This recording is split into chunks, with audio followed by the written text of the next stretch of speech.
How you doing, guys? Sorry about the delay. Foster is MIA at the moment, so I don't know where he is. Hopefully, he shows up soon. I do have the great and one and only PJ here with me tonight in Santa's workshop, so you'll have to deal with him and us for a little while. Oh dear, tough loss today, guys. But we Yes, had it to know was. in the back of our minds it always was a possibility. It's not like the Browns are slouches, but just quickly, PJ, what do you think overall about today? Overall, I thought we actually played well starting out. Hmm. Um, the defense was stellar in the first half. The play calling started off kind of iffy. I think that big pass play to Tunyon that missed because of Tunyon's drop really hurt us. Um, but I think so that kind of set the tone. But we Hmm. still had to have the game in control until that fourth quarter uh, finish. We wasn't able to finish, and I think that's more to do with execution and less to do with some play calls, but execution more so than anything like missed blocks. Okay. Yeah, no, I agree, and that's something that we can dive into in a little bit. I didn't want to get too in depth right now. Right. I'm gonna start with the positives. The defense was great for the most part. Yes. Yes. I don't think we can deny that. Yes. I mean, there 100% agree. there was that bit of a fall off in the fourth quarter, and they gave up 20 points, so Yeah. it is what it is. Yeah. I mean, I know somebody that showed up big today was Tremaine Edmonds. I know we've Yes. been very critical about him, and Yes. he earned his paycheck today. There you go. He basically There just you. lucked into a pick six. It was pretty funny to watch, to be honest with you. You know, you know. You know. That must have been when I took my nap. yeah, I don't remember when it was, to be frank there, but it was fun. It was definitely good to watch. So it was definitely nice to pick up those points off the turnover, and that's something else we'll go into too. I mean, I know there's been a lot of complaints about the offense not getting points on turnovers. We Yeah. basically 2 for 3 today. Yeah. Yeah.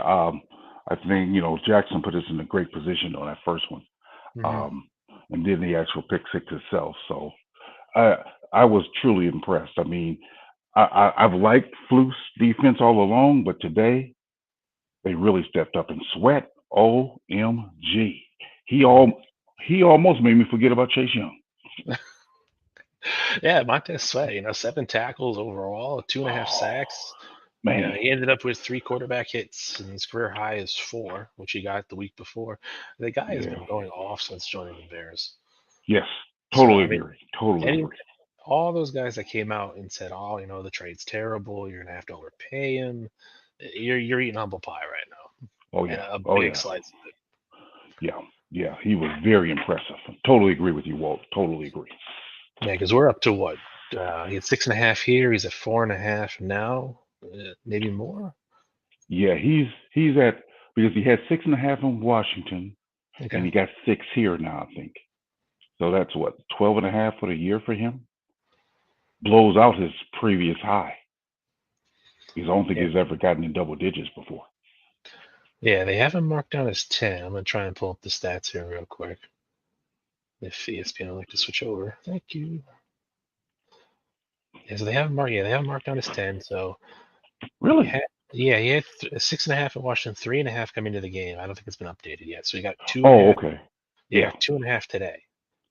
So that would So put that's him. 6. Yeah, yeah, it'd be 12 and a Yeah. half sacks right now. Yeah. Actually, more than Yeah. that. Yeah, Oh, yeah. no, no, Yeah. straight So up 6. I'm sorry. yeah, 5 there. No, my math is off. Sorry, guys. yeah. 3.5 and 2.5. That's 6. So Yeah, he has 6 here, 6.5 in uh, Washington. So that's 12.5. yeah. So he's already blown away his career high. Yes, He can't get double-digit sacks, they said. man. No, but that's the great multiplier of the defense right there. You need a guy that can get to the ball consistently and stop the run. I mean, you kind of had half a guy with Yannick Ngakwe, and Yep. unfortunately he wasn't available today because he broke his ankle last week. Godspeed to that. But I think that might be the last we've seen of him in a Bears uniform. Unfortunately, I think he'll be I moving on agree. to greener pastures there. I agree. Other guys we had Kyler Gordon did great. like I said, over Edmonds. TJ Edwards was in the mix. He almost had to pick himself too. So Yes, it went close. straight through his arms. Yeah, right through his hands. Yeah. Tyreek Stevenson is coming up big too. Oh man. Yeah. Yeah. He showed up today. He did. He showed up. Yeah. I mean, I'll give it the credit for Tyreek Stevenson. Like I said in preseason, he's definitely needs some reining in. He's kind of a young stallion, so to speak. Yeah. But you Yeah. kind of need that, that fire in the backfield, especially with a guy like JJ, who's more of I don't want to say passive, but Just he's not kind of a really. laid back veteran. Yeah, yeah, and even he, even Yeah. he almost had a pick today too. Yeah, he did. Yeah, he Good did. good break up there. So I can't really fault him for not picking it. You can't get one Yeah. every game. I truly have no problems with the defense whatsoever today. I Hmm. have no problems with even when we gave up that scoring drive late in the fourth quarter. I have no problems with it because they played stellar all day, and the bottom line is our offense didn't carry their weight when we needed them to. And I don't think it's so much about Fields. I know I'm seeing Zach in the comments. I'm not saying it's so much about Fields. I think it's more about execution. As much as I don't like Getsy's play calls, I can't even really fault him because some of those is just simply missed blocks. We get the block there, we get the execution. Yeah, it was a little bit of everything, you know. Oh yeah, yeah. You know, but guys in the chat, great to have you here. And you say Mo Bierman, Zach Sullivan, you're always here, Mr. Mayhem, Leo Factor One, this guy named Mr. Scrody. I don't know who this clown is. Mr. Scrody Fitz. Jay Sanders, Cliff. I'm glad you showed up today. Like I said, I'm sorry Foster isn't here. I'd love to hear what he had to say about the game. I know he's been posting videos on X all day, but he might have he might have fallen asleep. So I mean, granted, Christmas is this Entirely weekend. possible. Santa Claus has a lot to do. Yes, but I will Uh, give you my undivided attention in about 5 minutes. that's fine. We're still going. We got all the chat here to answer. Yes, Cliff Foster is old.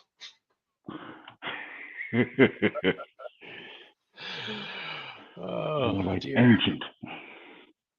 So, guys, I want to hear some of your questions, comments, concerns about today's game. We're not going to go into anything, too specific. Just overall, just let me know what you think. I mean, Cool. me in particular, like I said, a defense played great. Offense needs to figure something out, and it's not completely on the quarterback. It's not completely on the offensive coordinator. And it's not totally on the players themselves in terms of their execution. It's a little bit of everything, unfortunately. But 100% agree. and it even falls on Matt Eberflus too, being the head coach. Yes. So Yes. I'm That goes with the territory. I'm not gonna go around and sit here and say Fields sucks. I'm watching Caleb Williams highlight videos and all this other bullshit. Because even after today, I want to give you an honest opinion. I'm still in on Justin Fields. Do I'm that with what you. I'm with you. you know. I mean, You ain't. Zach's here going talking about 52 pieces of shit and all this other stuff, and you guys gotta relax. Yeah. I mean, I thought we could have a chance at the playoffs too. I bought the hype, but in the back of my mind, I knew there was a good chance we could lose today. I wish we can have Zach Sullivan on because I really don't know what is he referring to hero ball on that 4th and 1. But before we get into it, do we have an opening to do? No, there's no opening for the show yet. Oh, there's no. Okay, all right, cool. I was just making sure we didn't forget about it. Yeah, no, unfortunately, there's no opening yet. No dancing. I haven't gotten time to make one, unfortunately. No. So Cool. there will be one eventually. Cool. Eventually. But yeah, I mean that you get. I'm seeing Zach Sullivan say 4th and 1 hero ball, DJ for the touchdown? Question mark. Nah, I'm going to get it myself, and I don't know what you're talking about. Well, I think he brought this up earlier, and I asked him about if it was the rollout or if he was talking about that other play we spoke about in the back. He did say it was the rollout where he got tripped up by the defensive end. He kind of fell, Oh, that's what it was. face first into the Yeah. the line there and was short. Now, a lot of people, even myself included, that play works about 99.9% of the time. Yeah, We just that happen to was a see the 0.1%. I mean, it wasn't a yeah that bad was call. yeah that was a great shoestring tackle. Mhm. That was yeah. Yeah, I So mean, it again, was. that's about execution there. Mhm. Right. The thing we're omitting here is for a play for that like that to work, you need to have everyone in step, and your execution has to be at least 50%. When you go back and you watch the replay again, you're going to see Darnell Mooney kind of step off. I don't know if he's trying to fake the run, like he's going to run up and do a route, and then he tries Yeah, to come back and block the defensive end, and it's only a half-ass block to begin with. So you got a guy coming into your backfield yeah, right there, and Fields is fast, but this time he right. got caught. And you're asking a lot of a guy who's 5'11", 180 pounds to seal Mhm. the edge. Yeah, no, you definitely are. Mooney had a terrible game today. Let's just get this out of the way. It was complete garbage. Agreed. You know, Agreed. I mean, what What's did he up, like? Robbie? Come up. That's up, Robbie. You know, we got Mooney here with 8 targets and only 2 catches for 14 yards.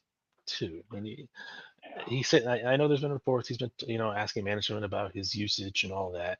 I mean, what do you want me to do? I give you the opportunity and you still fail. We're not even Yeah. talking about the Hail Mary play at the end of the game. That is something in and of itself, and we'll get into that later. But oof, God, Yeah. there was a lot. I just hope when we. Well, first of all, I like for them to not count that first half Hail Mary because the guy dropped it. But on that Yeah, second one, when they talk about his interceptions, Fields, let's realize, hey, that was a Hail Mary. We shouldn't count Hail Marys towards your interception total because that was just a hope anyway, which, to your point, Mooney should have even caught. yeah. I mean, the Hail Mary is one thing. You don't have the personnel on the roster to really. You don't have that big body receiver. Like you're one tall man in terms of the wide receiver room is injured and it's not there. So you got guys like DJ Moore who's pushing 6 feet. Darnell Mooney, like you said, is 5'11", going up against these larger guys, especially in the end zone when they're all just clumped up together. It's a recipe for Yeah. disaster. Shorty talking about my tree in the background. He said, "That's not my Christmas tree, Shorty." So It just seems like there's a lot of hate going on tonight, and to an extent, it's rightfully so. That is a nice tree. that's my Christmas tree, Shorty, right there.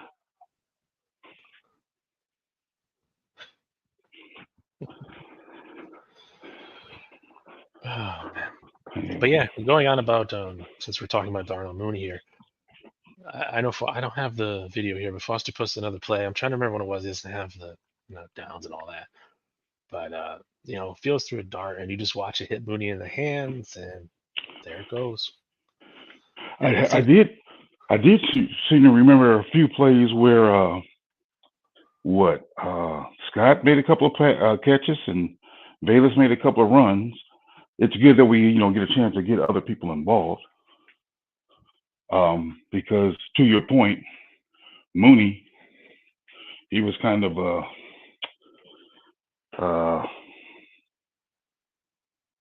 absent. no, he's been absent since Washington, in my eyes, honestly. Yeah, he was kind of absent. So I mean, at this point, do you resign him? I'd say no. He still got to has be three more a games.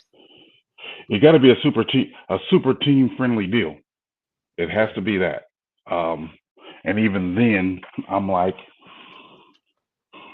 I don't know. It probably even got to be like what $4 million, if that. yeah. I mean, because he's getting replaced by whoever we draft at this point. It Yeah, doesn't matter if it's Junior's neighbors, Harrison. I don't care. You're not number two anymore. You haven't. I mean, you still have 3 games to prove it to me.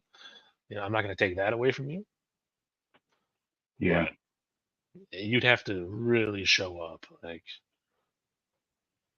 I don't even know how you would impress me to that point anymore. But I'm going to give you the opportunity. yeah. I mean, and then what about our running game? I mean, as much as we're harping on, I mean, and we should, I mean, Mooney, but it's like our running game wasn't able to set up the pass. DJ had a bad ankle, so he wasn't able to do too much. So all these things considered, it's like, and we only lost by 3 points. So I can't. I mean, I'm not as down on it as you might think I should be because I'm looking at the intangibles. Yeah, I mean, nobody got more than 7 carries, and that's Justin Fields. See? I mean, because Herbert seemed like Herbert was indecisive about his hole. I mean, the hole, the hit. Foreman seemed like he was just totally ineffective. As soon as he got the ball, they were on him. What he had, I think, 6 carries, -6 yards, something like that. No, that's Deontay Foreman was a big surprise, That's what I actually. meant. Yeah, yeah. Who did I say? I'm sorry. Khalil Herbert was 6 carries for 8 yards. Okay. Not a whole lot better. Foreman. Yeah, Foreman was 6 carries, -6 yards, right? Yeah, Oh, yeah. yeah. And Roshan Johnson was the only real running back, if you exclude Novellis Jones Jr., who I thought they used him quite well in that role. So I will tip my hat to Getsy on that one. Yes, I agree. You know, I I think he agree. said we just need that kind of speed in a regular running back. Yeah, I mean, don't get me wrong, I love Deontay Foreman, I do, Yeah, but it just seems like nowadays in the NFL, you need to have that back that's just going to zoom. I mean, I wouldn't say the days of the power back are gone, but right. But you there's wasn't going to definitely do a power back against that front four that uh Schwartz had with the Browns. They were mm, they were stout, especially seeing as though we had Whitehair who was getting blown up, Patrick who was getting blown up, and then I even seen Davis get blew up. So our interior line today was less than less than adequate. no, you are correct there. And like I told you backstage, I am really glad that it's just a concussion for Tevin Jenkins. As Yeah, shitty as that sounds, it's nothing physical. Like it's not his neck, it's not his back, it's not his calves. right. You can get out of concussion protocol in a week. Yep. You know, so there's that. Yeah, but see, we can get in this later if you want, talking about draft position, but we don't need to necessarily win any games. I mean, we can win games to prove something, but higher draft position at this point is what I'm thinking.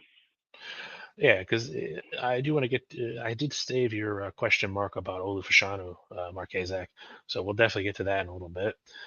Before that, Zach Sullivan made a comment saying our season just died and nobody gives a fuck. I guess, man, the season was over a long time ago. They're just dangling the carrot in front of us, saying we're still in the hunt, Yeah, and I we're mean, still in the hunt even after today. We're the last team in terms of the top 13, so there's still a chance.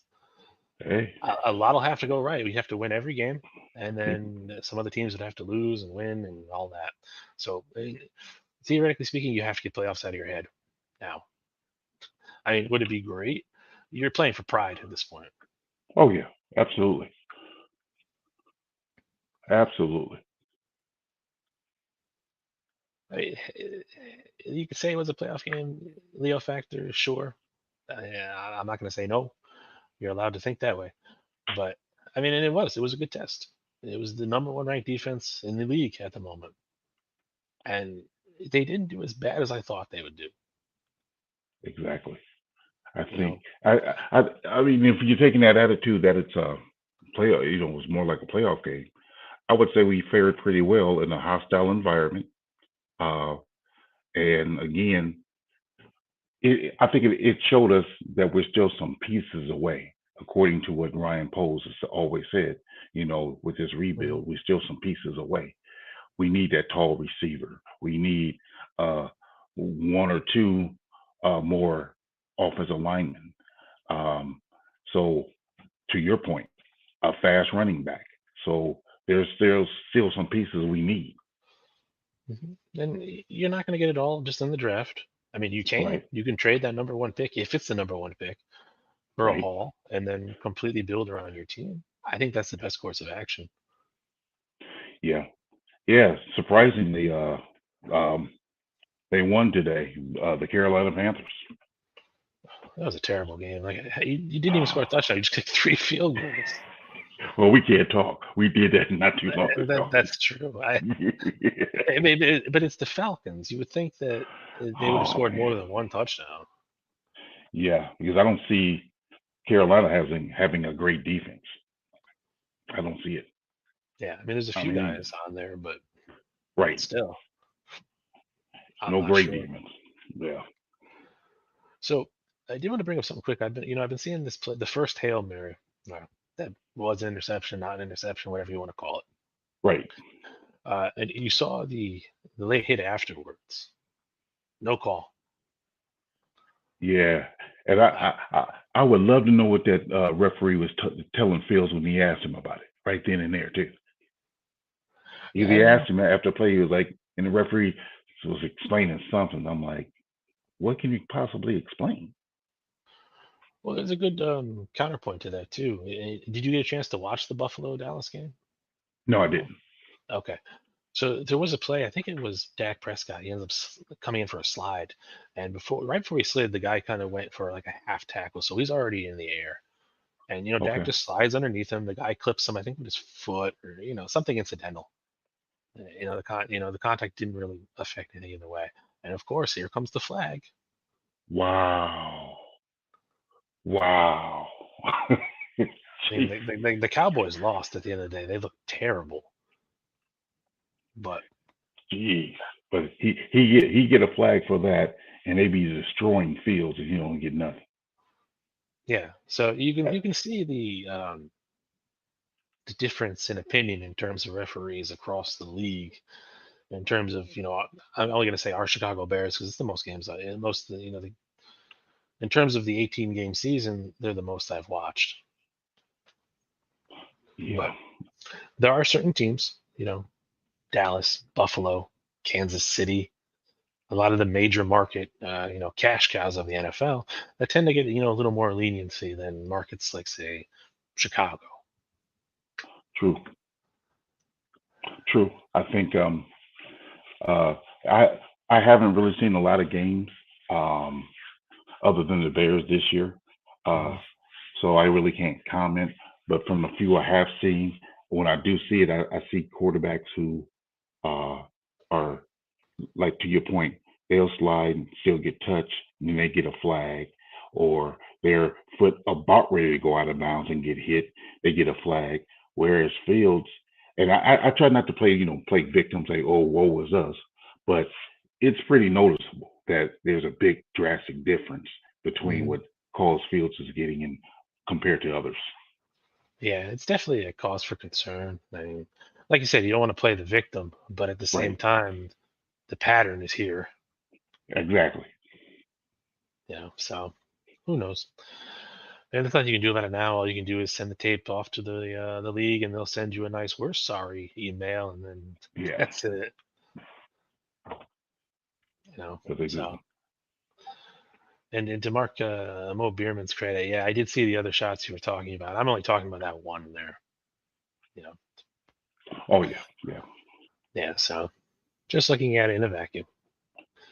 That's all. All right. 100% agree with you. I mean, I do want to. So we'll start at the top here, and we'll get to. No, let's leave Eberflus for a minute. Let's go to Luke Getzey. Overall, what do you think of his performance today? Yetsy, um, Yetsy, I think he was. Give me a minute. Let me. I'm gonna switch up here. Okay. I'm gonna switch it up.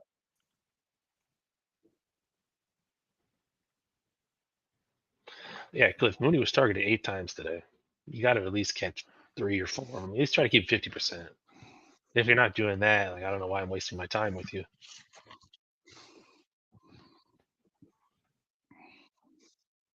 If I was the quarterback, I'm not, obviously. And, Okay, Getsy. I think Getsy, his play calls, He, I think I'm echoing. Hold on a second. You're not echoing on this side. I'm not. No.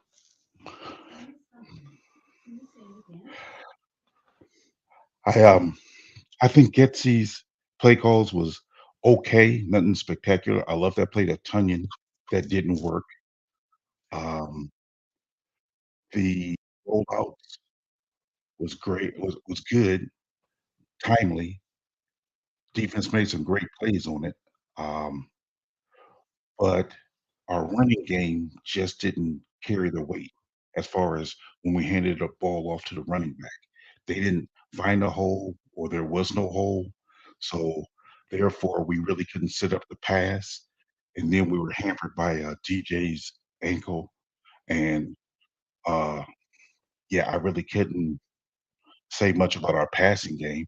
Our offense was just kind of blah because of that stout defense that we couldn't seem to get. Hmm. And Zach Sullivan makes a comment here. He's like, "You have to be kidding me. You're evaluating the offensive coordinator. What basis do we have? Multiple opportunities for every call, remember?" And that's true. There are multiple opportunities for every call. There are multiple plays you can call depending on what you're shown in terms of the defense in front of you. But you also have to look at the top down. Everything starts here and then goes here. So if I'm going to evaluate someone here, I also have to look above and below him. And that's why we're talking about Lugetzi right now. He's on the hot seat too. You know, there's to be really, you can't keep putting up stuff like this and look around the rest of the NFL where teams with half the talent that we have are putting up 400 yards a game. I know 400 is a bit of an overshoot, but you know it's still there. Look at Joe Flacco today, 300 yards again. The guy's like 50 years old. So, and Marquez, like, if this was the beginning of the season, this was his first year, I'd say yes, he's definitely a scapegoat. But he's had more than enough time to put something together that resembles a game plan, or even show that he can adapt to situations. I think he's fine at putting a script together. You know, those early plays seem to be okay. You know, not the greatest, but I'm not going to say they're the worst I've ever seen because they're not. You know, but when the wheels fall off the wagon, so to speak, and he has to start processing what's in front of him, that's where I see him start to collapse. And is that what you want in an offensive coordinator? Because I don't. I mean, if you want to move him to a quarterback coach, like, I'm fine. He won't do it. I know that, and that's just a fantasy in and of itself. You know, I mean, I think he's pompous. He's arrogant. He walks around like he's won 3 Super Bowls by himself, and he hasn't. You know, he it took him to what, week 15? What are we, week 15 right now? And so week 14, where he finally admitted, "Hey, maybe I made a bad call." Yes, we got what three? Yeah. So, so I don't know. No, I don't know. You still getting the echo, PJ? Yeah. I want to pop out. I won't pop back in. I want to pop out. Okay. Yeah. All right. So while PJ's doing that, let's see what we got here.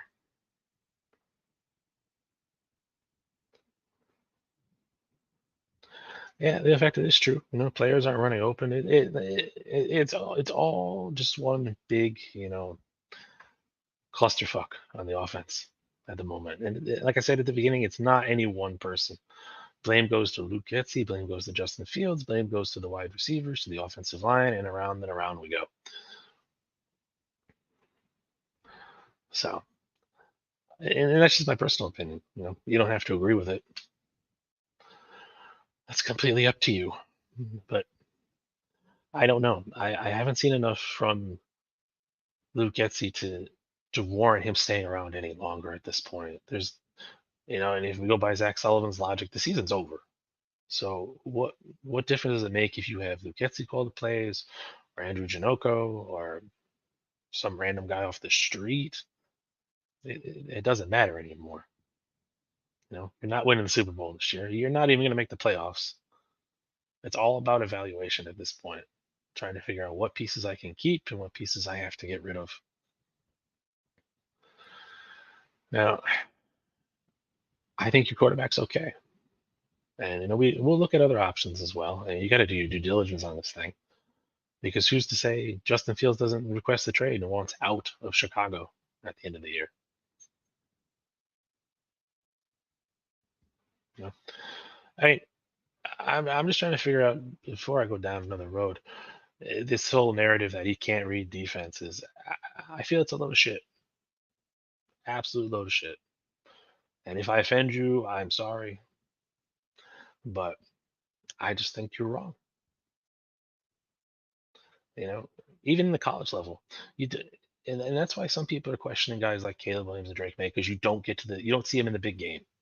National title games, college football playoffs, things like that. We are going against like the creme de la creme of the college football programs, and so they have a reason to question, because you're going to make the jump to the NFL. You're facing guys that are bigger, stronger, faster.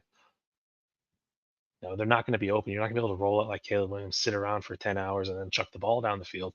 And because the defensive back that wide receiver is up against is fourth tier at best, he makes the catch for the touchdown. It's a huge highlight reel play, and we all go home happy. I don't know. Uh, Leo Factor, which statement are you talking about by winning out?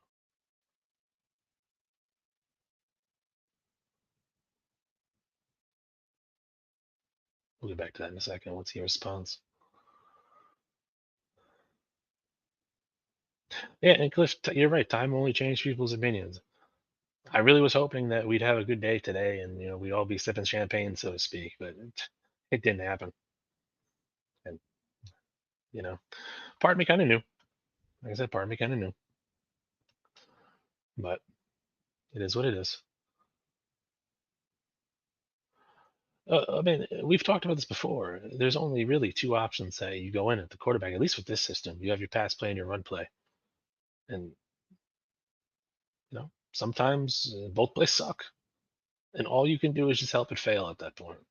There's only so much one man can do, and that's on any quarterback in the situation. Whether it's Justin, whether it's Patrick Mahomes, whether it's Josh Allen, and this style of play, I mean, there's only so much you can do. You know, so it is what it is. And at this point, what do you have to lose keeping Justin Fields? You pass over another generational quarterback and you just repeat it next year. You trade that pick, you 3 more picks, maybe end up with one for next year. So you got two coming in. And that's something, like PJ said, we can look at in a bit if he ever comes back. I'm all by myself tonight. Yeah, Dan, I don't know where PJ is. He was getting some echo. I didn't hear anything. I don't know if you guys heard anything. What's your biggest? What's up, Tim? Oh, PJ's back. Cool. Sorry about that, Walt. Sorry. What's your biggest what, Tim? I'm sorry. Oh, I'm just reading Tim's from Maniac Sports comment here. It's asking, what's your biggest on your team? I'm just wondering what he's biggest what. And we Whose have a comment is John. that you said? I'll put up here. It says, what's your biggest on your team? Biggest what? Biggest Oh, worry, biggest biggest concern, need. or Okay. biggest need? Oh, Biggest need, honestly, you got to get a center, man. You need a center. You got to have that linchpin in your line. I mean, you can get away with haphazard at other positions on the line, but you got to have that center if he's calling plays. No, there's too many times you're watching Lucas Patrick sit there. The guy just swims over him. He falls over. yeah. You know. Um, I think we need to secure the interior of our line. Hmm. Um, yeah. That's not to say that we need to get them in the first round, but yeah, No. we do need to address it. Uh, yeah, because it seemed like some of the bad plays, like today, our offense wasn't able to run up the middle.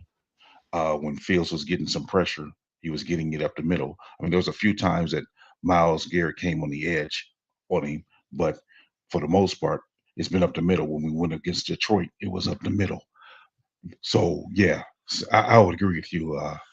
Center, center is a spot we need to address Yeah. first. Like Mr. Man says, Lucas Patrick's not strong enough to be center, and he's a great guy. Yeah, Don't get me wrong; he's definitely a hype man, and I'd like to keep him around as a backup, maybe. But to be a starter, nah, not for me. yeah. I think in Cody, Cody is just done. Uh, yeah, he's not that he was. I thought he was ever a center anyway, but Mhm. yeah, he doesn't even add value coming in as a spot reliever for Jenkins. He was getting pushed around too much for me. So yeah, we need to beef up that interior, starting with the center. Uh, Probably another guard um, that can be a reliable enough backup to where, hey, if Tevin goes down, given his injury history, that we can put a guy in there and we know we can still be stout up front. Hmm. But we also need, I say my number two would be a a big receiver that can get open, get separation, because whew, seemed like he had no targets to throw to. Yeah, I mean, because you already had DJ Moore, who was already hampered with the ankle injury, so he wasn't 100%. Right, That's your go-to guy. So you've already right, lost that. But he didn't right. lose it, but it's like playing with half a DJ Moore, let's say. Yes, And then your yes, number two in terms of Darnell Mooney is just not there.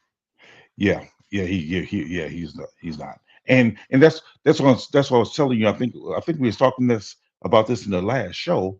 How we it's a situation where if we got three good receivers, if one is hampered with an ankle, Hmm. we still got two good receivers. So therefore, yeah, Mooney wasn't that guy. I don't know. He's been off all year. I don't know if he's still hurting from his injury. I don't know what's going on with him, so I'm not even going to speculate. Yeah. He's not the Mooney I remember seeing from last year or even the year before that. So yeah, he's hampered somehow. Man, to answer Dan's question here, I'm not entirely sure what happened with Devin Jenkins. They showed a replay of it, but it wasn't really that great of an angle.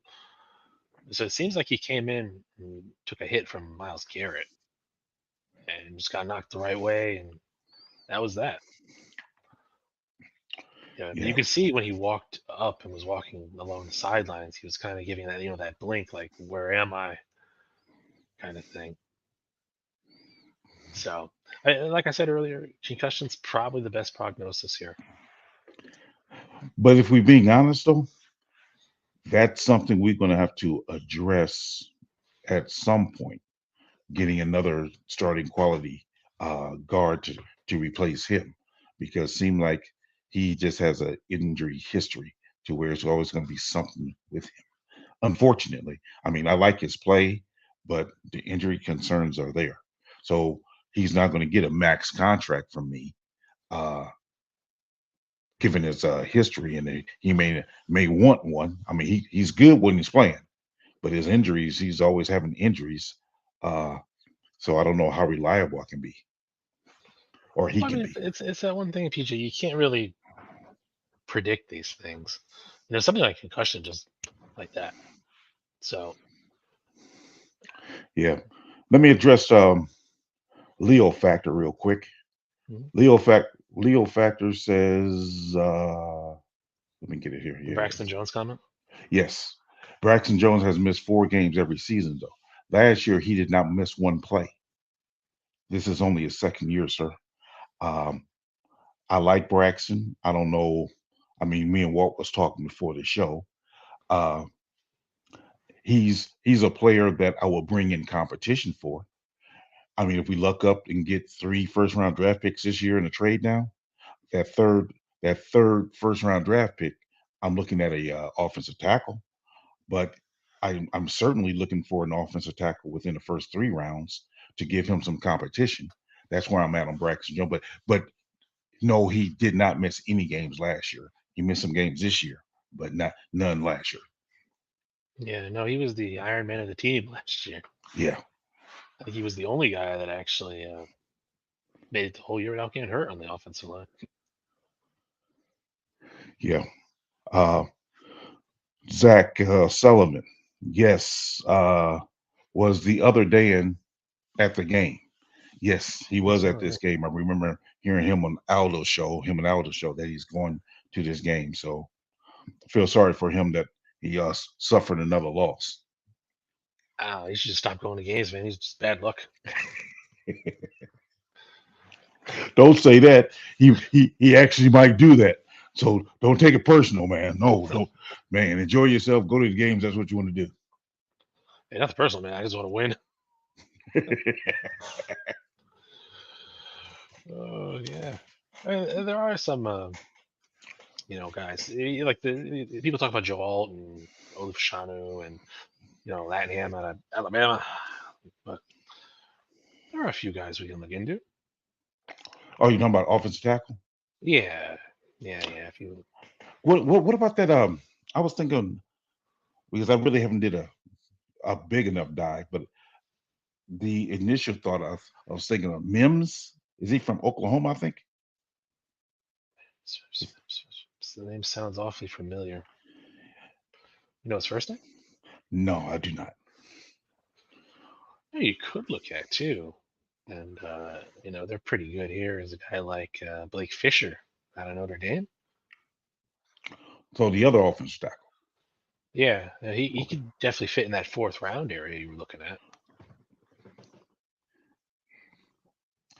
Yeah, I really believe we need to um,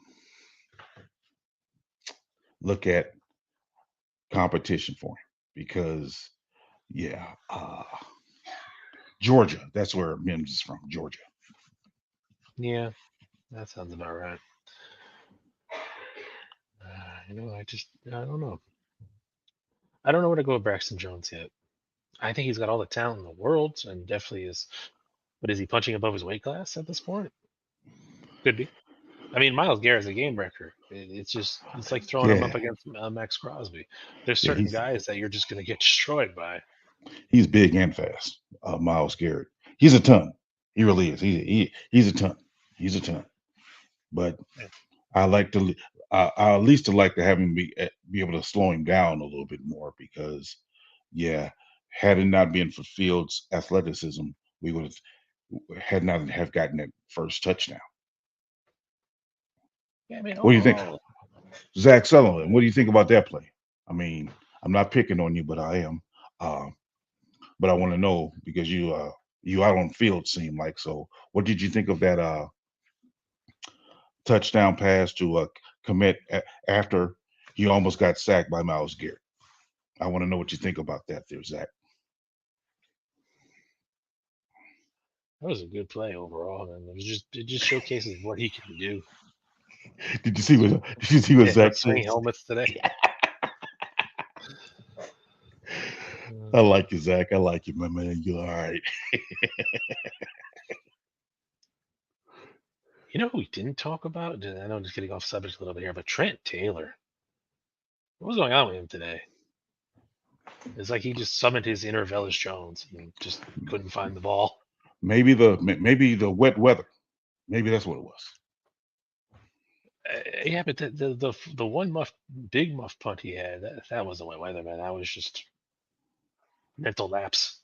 Yeah, And and that happens. I mean, I think you know we can't take out the human aspect of the game.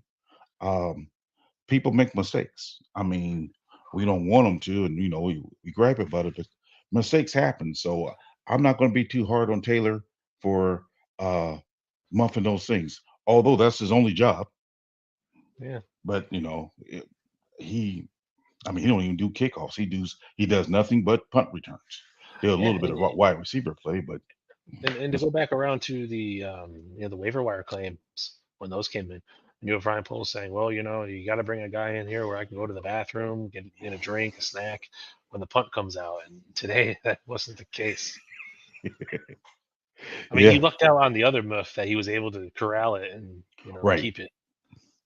But to So our defensive credit, they didn't even score on that play though.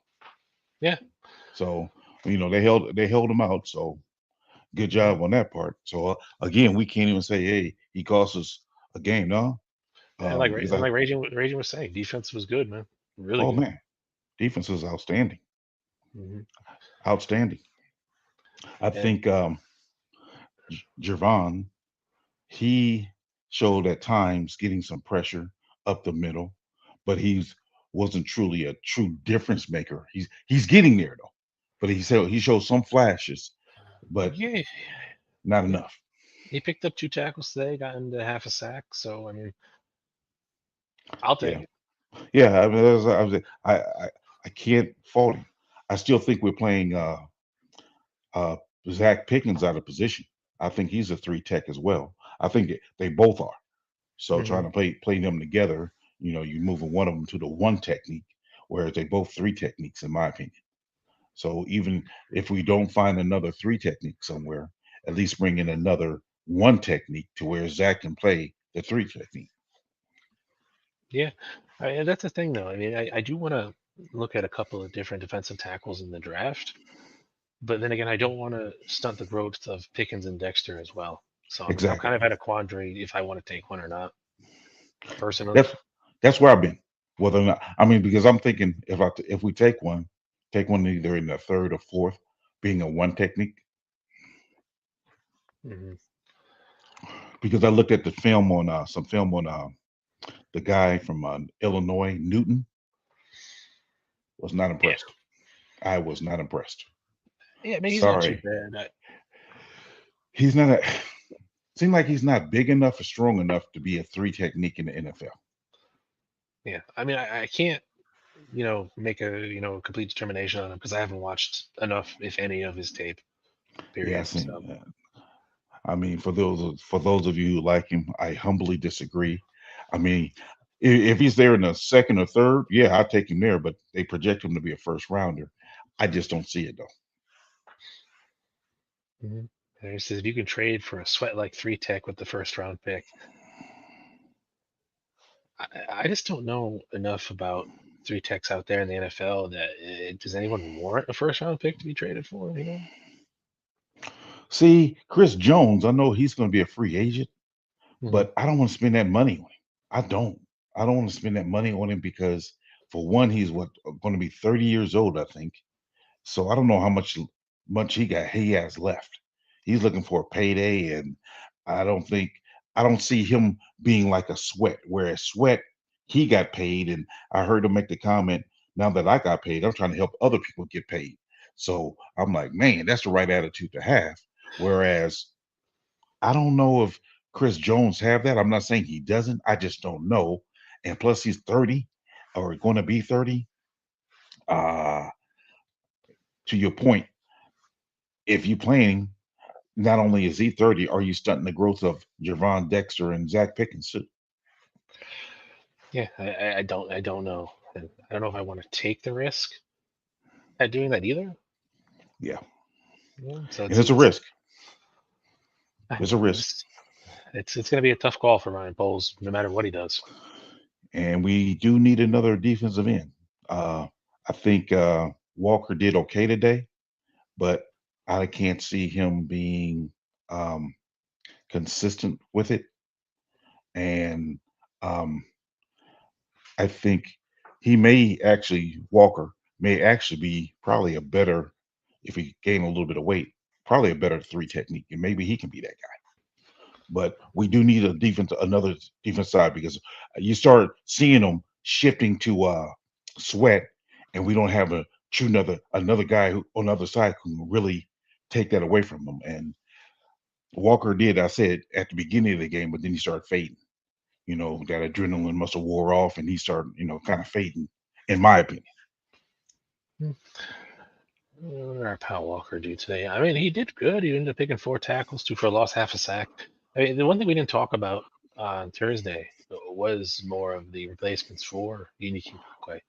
And once you really break down and look at the stats for Demarcus Walker, minus the sacks, which Ngakwe had more, in terms of pressures and things like Yeah, that, they were virtually identical. yeah, yeah. So I mean, you're getting that same kind of player, and it looked like his motor was okay today. for the most part. Yeah, I thought, like I said, I thought it was good, especially towards the beginning, but then in the second half, seemed like it started weighing down a little bit. I seen less of him and more of like to me, it seemed like Robinson was very active. Yeah, Robinson looked good. He's still a work in progress, and there was a couple times where he kind of, he came in, got good pressure, but failed to shred his block at the same time. Yeah, So it's stuff to work on. I don't know where he's going to end up next year. I think he might end up actually being maybe a cut candidate, or depending on where the draft goes. yeah, One yeah. of those maybe practice squad, because I don't know if anyone actually poach him. Well, I mean, you can see the upside per se, uh, um, but that's what happens also when you get these young guys because he only played 2 years of defensive end in college, I believe, and so he doesn't have that experience. So he needs to get some experience, and I think if you get him some experience, he may prove to, he may prove to be something. I mean, a diamond in the rough, but he has to get that experience because he didn't get it in college, and then he came from one of those smaller colleges anyway. Yeah, I mean, he went to Miami, but it wasn't Florida. Right, Miami of Ohio. So Oh yeah, yeah, yeah. So I mean, he was definitely a project pick from the get go. agreed. He was. He was. So there we go. But I mean, we'll get back to drafting in a little bit. Okay. I do got to get just to Justin Fields himself. I know we spoke briefly earlier about his performance, but tell me what you think, Peter. Um, I thought him missing DJ hindered him having another reliable receiver was absent. Uh, he made one or two passes to Komet. Seemed like Komet was kind of invisible. That big one to Tunyon, like I said earlier, that really hurt. That set a certain tone, seemed like to me. But I seen him get the ball to uh, Tyler. I'm sorry, Tyler Scott. But I I don't have a lot of problems with his game today. I mean, I know Zach Zach did, but I personally I didn't have a problem with Fields' game. I just think it's like I told you earlier, it comes down to execution. I mean, I know he's not going to have a game where he's going to be able to throw 300 yards every game. So today he didn't have that. I mean, uh, Cleveland has a good defense, and our guys Mhm. are we're not getting separation. We're not getting open. Our interior line was having their hands full. The only offensive lineman that actually played well was Wright. So you don't give Fields any time to throw the ball. So he had to hurry up and get the ball out of his hands and trying to hurry up and get the ball out of his hands, and our receivers not getting separation. Recipe for disaster. So There was yeah, there was an interesting comment by one of the announcers in there, and I think he was talking about Roshan Johnson, where he ended up either not getting to a block in time or just couldn't handle the block period. And he even yes, said, like, you have to give Justin Fields time to throw the ball. yeah, because on that particular play you're talking about, I remember him saying it. I think it was a safety. Yeah, it was a safety, I believe. He came up the middle. Roshan went to where Patrick and Davis was blocking two guys. He went to go help them out and then try to sneak through the line that way. And the running back, actually, I mean, safety came right up the middle, and Fields had to hurry up and throw it, and it was an incomplete pass. It's like I don't know what Johnson was doing there because he didn't Hmm. give Fields a chance. And that's what I'm saying. It's been too many times in this game where, yeah, you got your Miles Garrett on the edge, but that interior, man, they were coming up the middle and all up in Fields' face, and he getting rid of the ball. So he didn't take a lot of sacks. He got rid of the ball, but he didn't have that many completions. So he went what 19 for 20 or something like that. 19 for 40 for Yeah, that's what I 166. meant. Yeah, that's what I meant. 1940. Yeah, The two interceptions were both on Hail Marys. And yeah, I know someone's going to bring up, oh, well, they dropped a couple of them. No, big deal. It didn't happen at the end of the day. It doesn't count towards anything. It's just an yeah, incompletion. yeah, yeah. The one I fully expected one Hail Mary to be called back, to be rescinded, or the interception because the guy dropped it, and then on the other one, Mooney, bro, falls right in your lap. Falls right in your Yeah. lap. Yeah. I don't want to get too far off subject on that, but good Right. God, watching that play, you had it in your arms. And it's not even it's not like the Velus Jones play in Washington, or no, it wasn't Washington. Um, was it LA when we played the Chargers? Yes. Okay. Yes. Where he came around, slipped, and then caught the Yep. ball while falling and crashed in, and then Yeah. bobbled it that way. Mooney was already on his ass at that point when he had the ball. And Yeah. the better part is you've already taken the ball in the chest, right? So you've kind of stopped the momentum, and it's kind of sitting there. You literally have to throw it up, and he kicked the ball. Like, what are you doing? Yeah. Um. Yeah. That play right there was just like, come on, man. I mean, on a Hail Mary, you expecting to catch a batted ball because you know you're not going to catch it clean.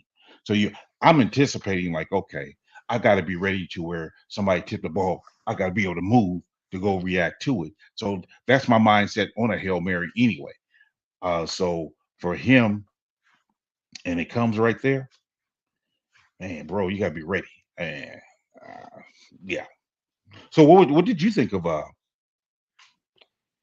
Fields? Justin, I thought he, wasn't too bad. Like I told you earlier, I thought in terms of his pocket presence and just his flow was very good. Unfortunately, it didn't translate to a whole lot in terms of yardage, touchdowns, and all that. But there were a few special plays like the touchdown to Clement, and even when the pocket did break down, he was able to move around. Yeah. He took 3 sacks on the day, which is a hell of a lot better than 9. Yeah. It kind of seems to be the average around the last couple games on both our side and the opponents. Right. So I'll give him that. The interceptions, nah, I'm not going to worry about it. That was just silly. All they're going to do is just bring down his rating. Yeah. But, I thought he got the ball out fairly well, saw the field okay. There were a few times where he overthrew him, but you got to go in figuring take 10% off the top of your total throws. Something's going to happen, whether it's Yeah. you overthrowing it or, wide receiver not running his route. So let's start there. Yeah. And there was one thing I told you about too, especially with the pressure that was coming from the defense, is normally you watch Justin Fields, he kind of zings it kind of almost in a straight line, maybe a little bit of a Right. give to it. He's going to start throwing it up and over defenders. So when that happens, it's going to add another couple of yards to the throw itself. Where if Yeah. that guy wasn't there and he was able to throw it in normal motion, you'd probably hit him in stride and go. Yeah. Yeah. So it's little things like that that a lot of people don't take into account when they're watching. They just see the end result. Right. But Right. how did we get there? I And agree. I agree. uh, I mean, that's what I'm saying. I mean, even with his, I mean, it wasn't by far his best game at all, and we no, still was no, in it. And that's what I'm saying. I mean, we're still in the game, and that's all without a running game too. No separation from the receivers. Uh, no running game. Interior of the line getting blown up, and we're still in the game. Defense, yes, but I that's why I say I can't say that fault Fields cost us the game. I can't say that. yeah. Like I said, I can't. I can put some blame on Justin Fields on certain things. Yes, he's not perfect, and this wasn't a perfect game for him. Right. Was it his worst game? Absolutely not. Not at all. Not at all. We've seen worse from Justin Fields. Hmm. We've seen worse from Tyson Bagent too. And Yeah. I'm not knocking Tyson Bagent. I'm just saying Yeah. we've seen worse. And like everyone's been saying, we're going up against the number one ranked defense in the league. So Right. you got to think something's going to happen. Even Raging Oracle, to his point. I want to say he said even Blasingame was getting destroyed in pass protection. Yes, he Hmm. was. Because I've seen one play where he let the guy get by him, and again, immediate pressure on Fields. Fellas, defense. I mean, Cleveland has a very good defense. So we realizing that, and we're like, okay, uh, his passes were not perfect, but he didn't throw any interceptions under duress. So that's to me is a step up. Although he had the pressure in his face, he still wasn't throwing no interceptions. I mean, the interceptions that he got was on Hail Marys. So, I mean, but our blocking, I mean, it was bad. It was bad. Receivers not getting open, bad, bad. Yeah. And to convert a Bears credit, he says, "Why does this team really make offensive football look so difficult?" I don't know. That's a good question. That's a good question right there.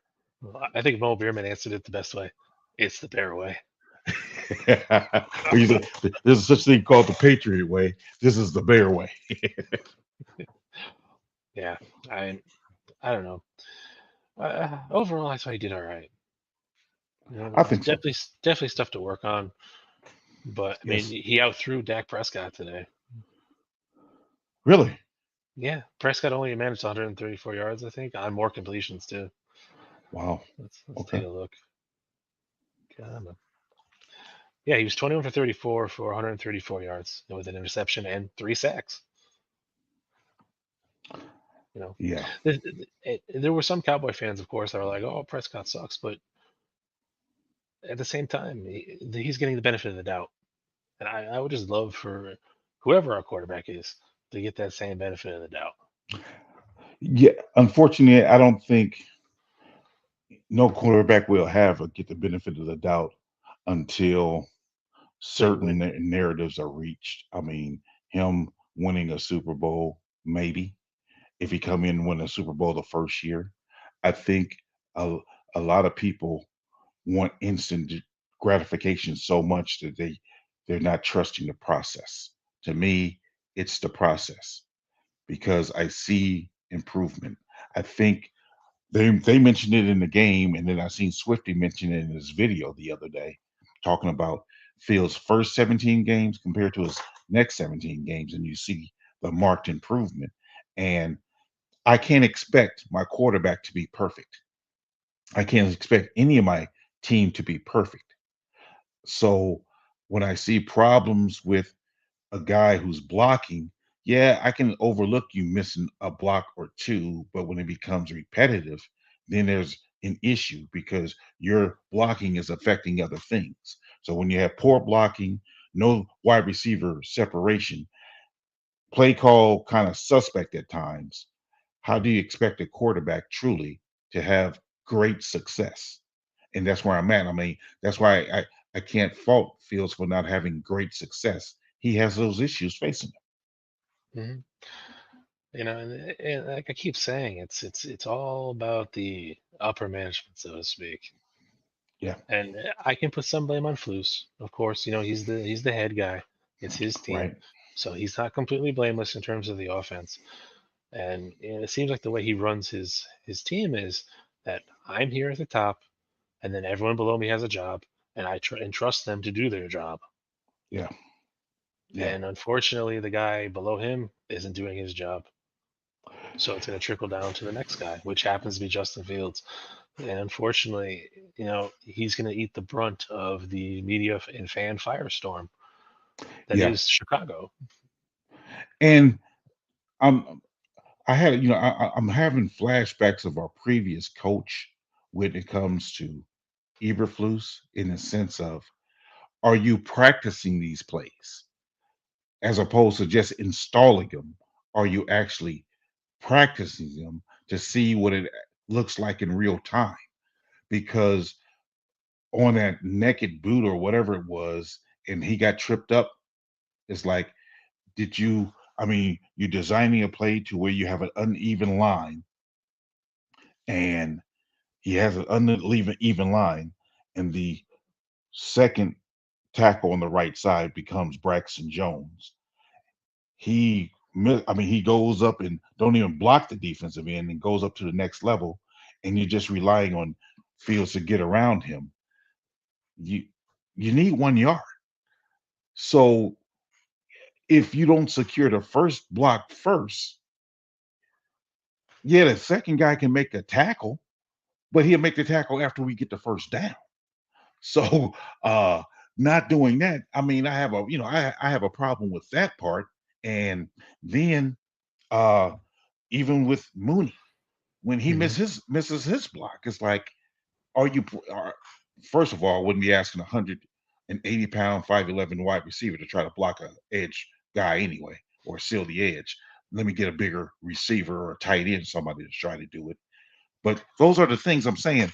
Are we practicing these plays to see it in real time, whether or not this concept will even work, or are we just installing it and go, oh, this should work? I know that's a great question, and I don't think anyone here has the answer to it, unfortunately. We have to operate on the fact that, yes, I would think that they would install the play and practice, but I can't Well, give you a 100%, yes or a no either way. according to what Mo Beer been saying, he's saying they don't practice, they walk through for the most part. And see, that's problematic. That's what I'm saying. That's problematic. I think um, to um, I think it was Eric's point. He said something earlier. He said about Purdy. Uh, Purdy Hmm. has an elite defense and 4 offensive weapons every game. But Purdy, I truly believe Shanahan or his assistants, got to be Shanahan because it's been consistent. Very execute. That's the key. That's the difference between what Getsy does with his offense and what San Francisco and Shanahan does with theirs. To where I go back to that screen pass that Debo got, was the last week or 2 weeks ago. Hmm.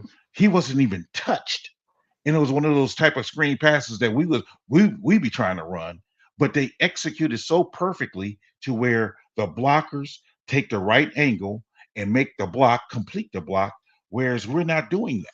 And I think that's what separates an average team is what I think we are. Uh, Now we started off being a below average. I think we're about average now, but that what separates an average team from a great team. The attention to detail to make, man, I want to make sure you guys understand the person you're supposed to block and the angle at which you're supposed to block them to make this play work. I don't think we're emphasizing that. True, true.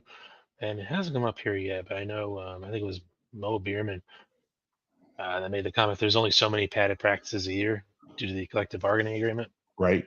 Yeah, so that could come into an account too. But I think if I'm not mistaken, you can be in shells and a shell shells are just like padded practices. Shells you can like you can get that thump. You're just not taking no one to the ground. So, Hmm. but that's what I'm saying. You got to be able to execute that, practice that enough to where, hey, make the corrections, make the corrections on, hey, especially situational football. Because I see what Cliff is saying here. He's saying that I think Braxton knows how quick Fields is, so he was just trying to get ahead of him. But if it's only 1 yard where we need it, let's secure that block to make him to get allow him to get that 1 yard. And then, yeah, it probably have to take some uh, amazing play for him to get past another guy. But at least we've already had the first down by then. So we got to understand that all that is needed is the 1 yard. Let's make sure our blocks are secure, get the 1 yard needed, then we can worry about the rest later. But that's to the point. So we're not emphasizing or we're not paying enough attention to detail to secure these blocks. Even with that play, what we talked about earlier with Johnson, uh, not blocking the guy coming up the middle. These are the Hmm. things you need to pay attention. I mean, they need to pay attention to. Hey, even Herbert whiffed on the block, a guy coming up the middle. Blasting game, Johnson. You guys are whiffing on blocks, and that's affecting plays. So therefore, how can we expect our quarterback to do well when he got pressure in his face because people are missing their blocks, and then our wide receivers aren't getting separation? No, and like I was saying earlier, that all goes into the grand scheme of the play. And a lot of people are only looking at the end result, Yeah, but yeah, they're skipping over everything you just talked about. yeah, I think that's a good point. I yeah. don't know. Like I said, I don't know like about fully what you said about them in terms of implementing plays. I'm not there, so You're right. I can't really answer that question to the extent you're looking for, unfortunately. Well, to Raging Oracle's point, he's saying that it was 2021 all over again. I would disagree because, again, he only got sacked 3 times, and I thought, he didn't have a lot of empty sets, first of all, but the pressure was still there. Excuse me, the pressure being there, I thought he handled it much, much, much, much better. To his credit, but with Moore being hurt, no other receiver was getting open. I mean, so I seen uh Mooney looking like he's frustrated because Fields wasn't able to get him the ball. But I'm like, bro, if you're being honest, you really wasn't separated enough. I mean, he threw it to where you could try to run to go get it, but you never got there. I mean, because he's not going to throw an interception to his credit. So I'm like, man, I'd rather him overthrow you than throw the interception. But man, you got to get there and get separation of something. I mean, but you're not doing that. Mhm. And I think it's also something, and I'll get to Eric's question here by asking about elite playmakers earlier. That's something that we kind of overlook as fans. So we're not looking at the mental progression of the game. Yes, Yeah, we can look at what the progressions are, 1, 2, 3, and 4 down the line, and what's the check down and all this stuff. But you also have to look at is when we're looking at this progression, I have to think like chess. I have to be 3 moves ahead. So if I throw the ball now, I need to know how fast I'm going to get it out, how fast yeah, the ball is going to travel, and what's going to be going on when the ball gets there, and make your decisions based off that. So, and I think Fields is very good at doing that. yeah, And I think this we forget to, I'm guilty of it too. We forget to look at that aspect of things, and I think Darnell Mooney too is to the point where it's like you said, man, I gave you a chance and you didn't get it done. right. So why am I going to give you another one just to fail, and then give you another one to fail? It comes to a point I have to stop. But I know Uh, just quickly, Eric brought up name our elite O playmakers besides DJ Moore. Right now, we don't even have mid tier outside of DJ Moore, unfortunately. no, I mean because even Komet has shown he's average at best. I mean he's not really a difference maker. Um, so I can't call him elite. But seeing what Zach said earlier, let me get to a couple of these comments. Zach says a lot of negative runs today. Oops. Sorry, go ahead, man. You go ahead. A lot of negative runs today. Fields had multiple. When it comes to a quarterback negative run, who are you really faulting that on? Are you truly faulting that on the quarterback? Because if a guy's in his face or a person don't make a block and he has nowhere to go, can you really fault the quarterback for that? Because there's no place to go. Um, Negative runs, I fault on the line, not opening holes, or we're not scheming enough to where we running away from the uh, available rusher. So so that's not, I can't put that on Fields. And Iceberg Slim, he just simply put it like this: our offense is not good. It's not. I mean, outside of DJ Moore, to the point that uh, what is it, conservative bear I think made, we don't have nobody elite. We just don't. I mean, we don't. I mean, we got DJ who's outstanding, but he's hurt, hobbled today. So what more can we do? I mean, Mooney, man, y'all know how I feel about our drafted players, but Mooney, bro, you're gonna have to, man. I'm not gonna say nothing bad against him, but man, my goodness, Yeah, I feel like when Ryan Poles brought in DJ Moore, which was a great trade, he was kind of banking on first Claypool and Darnell Mooney to at least to be able to take what was given to them in terms of available targets, and unfortunately, neither one of them are able to do anything. And I know Claypool brought up the coaching has been kind of irrelevant after being traded to Miami. I don't think he's done anything at all personally. I Yeah, don't know. yeah. I don't. We'll put it this way: when they talk about Miami and the good team they have with Mostert and uh, Tariq and the other wide receiver, I forget his name now. You don't ever hear them talking about Claypool. Yeah, I mean, I remember trying to watch from during the Eagles game, the first one he played in after being traded, and I think I saw him for maybe like a total of 5 seconds. Yeah, see, So, unfortunately, he put a lot of faith in these guys, and it's not working. So now you kind of have to make a move in one direction or the other in terms of your wide receivers and bringing more weapons into the team.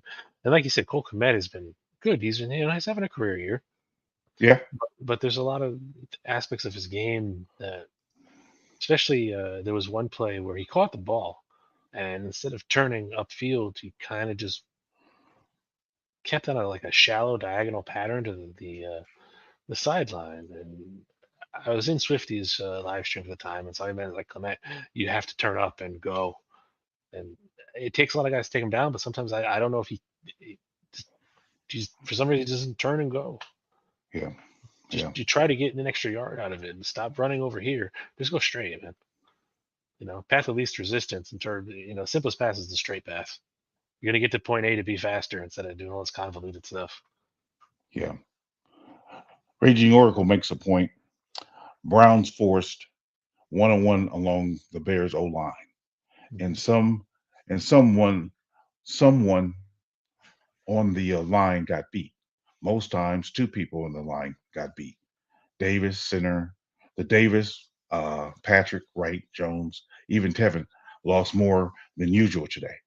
I agree. I think if you notice, ever since the Vikings game, Detroit as well as now Cleveland, they are rushing five players a lot, and therefore they putting our offensive linemen in one-on-one position situations, and our guys are getting beat. Be it Whitehair, be it Patrick, be it Davis. Davis holds up a little bit more, but Whitehair, he's just pretty much a turnstile right now. And Patrick, to your point, Walt, he he he got to go out of the starting lineup at least. Even well, expecting even Braxton to hold a one-on-one against Miles, that's a tough task. And although Miles didn't do it every play, he did enough of them to where okay,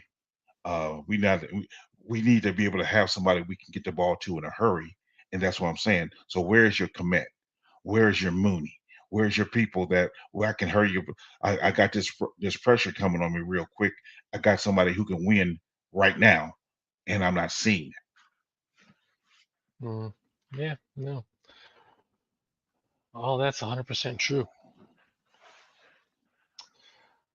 Can only do so much, and I, I don't know. I don't know. Like I said, man, something has to be done. And if I wake up tomorrow morning or in a couple of hours, however you want to look at it, and I see that Poles has finally made the move and said, "Hey, we can see enjoy Cleveland, find your own way home." I wouldn't sniff at it. Like, it's been a long time coming. You saw what, Canada get the axe in Pittsburgh. Uh, you Yeah, know, and even today, Sean Desai got demoted from defensive coordinator of the Eagles, and or how they did they put him put it? up in the booth, right? Quietly moved to another position. Him, yeah, put him up in the booth and have Matt Patricia calling plays for him.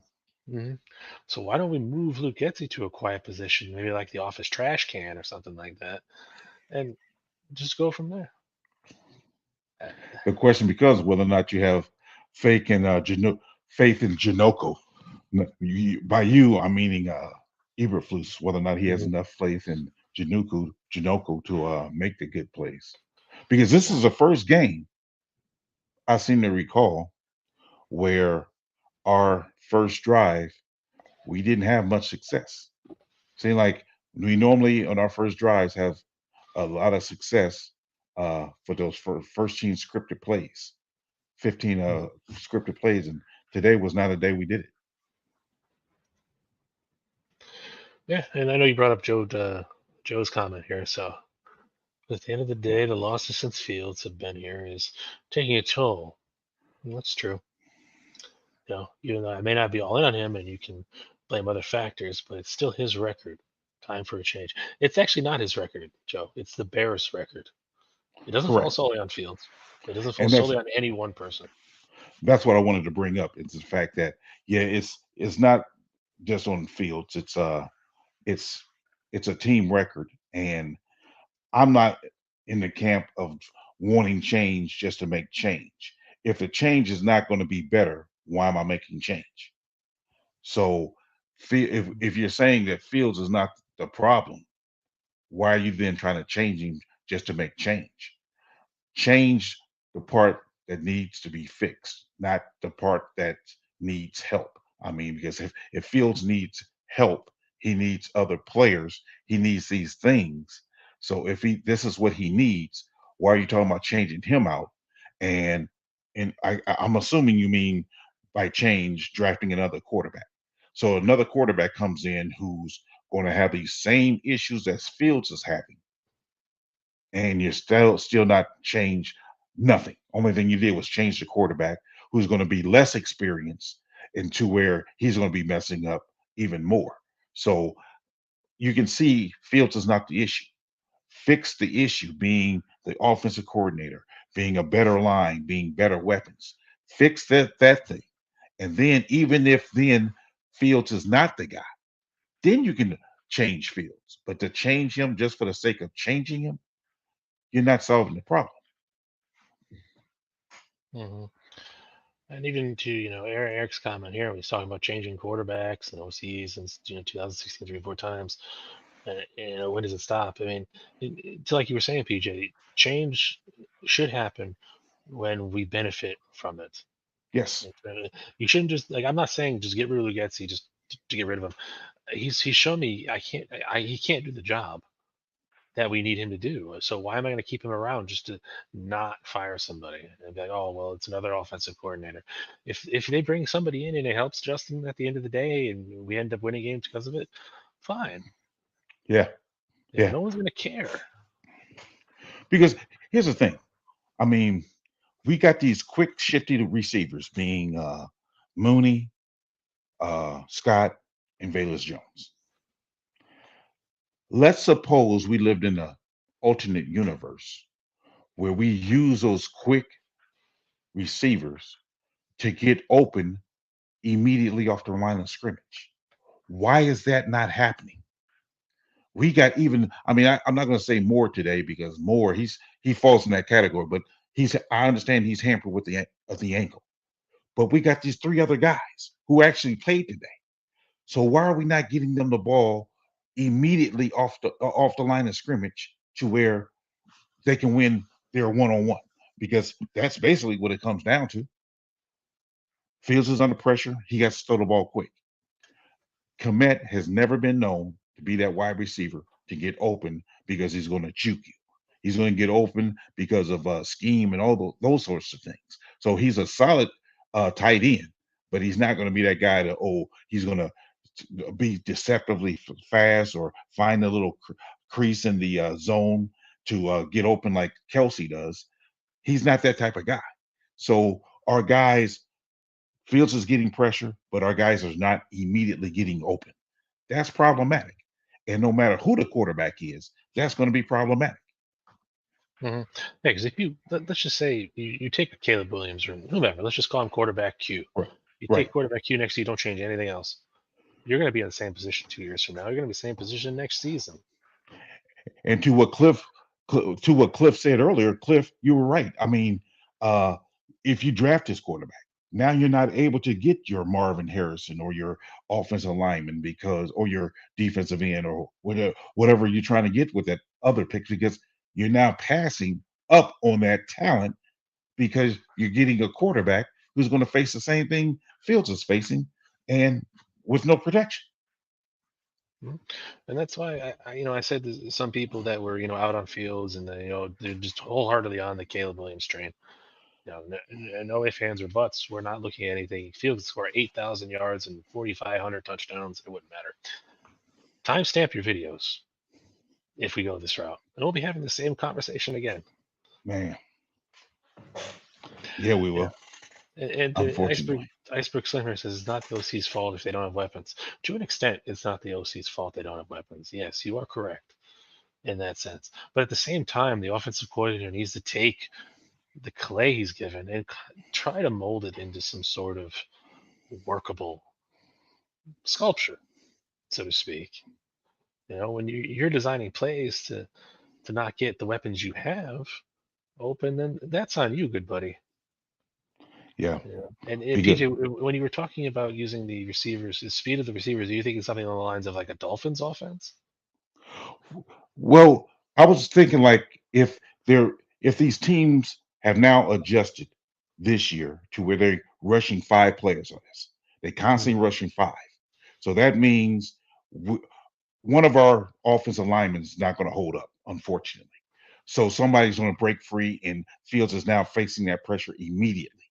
So now he got that pressure immediately. So we need some type of offense or play design to where at least one of our guys can immediately get open off the field, be it a slant, be it something that can immediately get them the ball if they then rushing five like that. Now, I understand sometimes they drop that lineman off and then into that passing lane of the slant, but they ain't doing it every time. But we're never throwing slants. But we've got to be able to do something because they're immediately on us. It's not, I mean, take a look. They very seldom just rushing four. They're rushing five. And Miles Garrett's going to beat his one on one. One of those interior guys, if not two, is going to lose their one on one.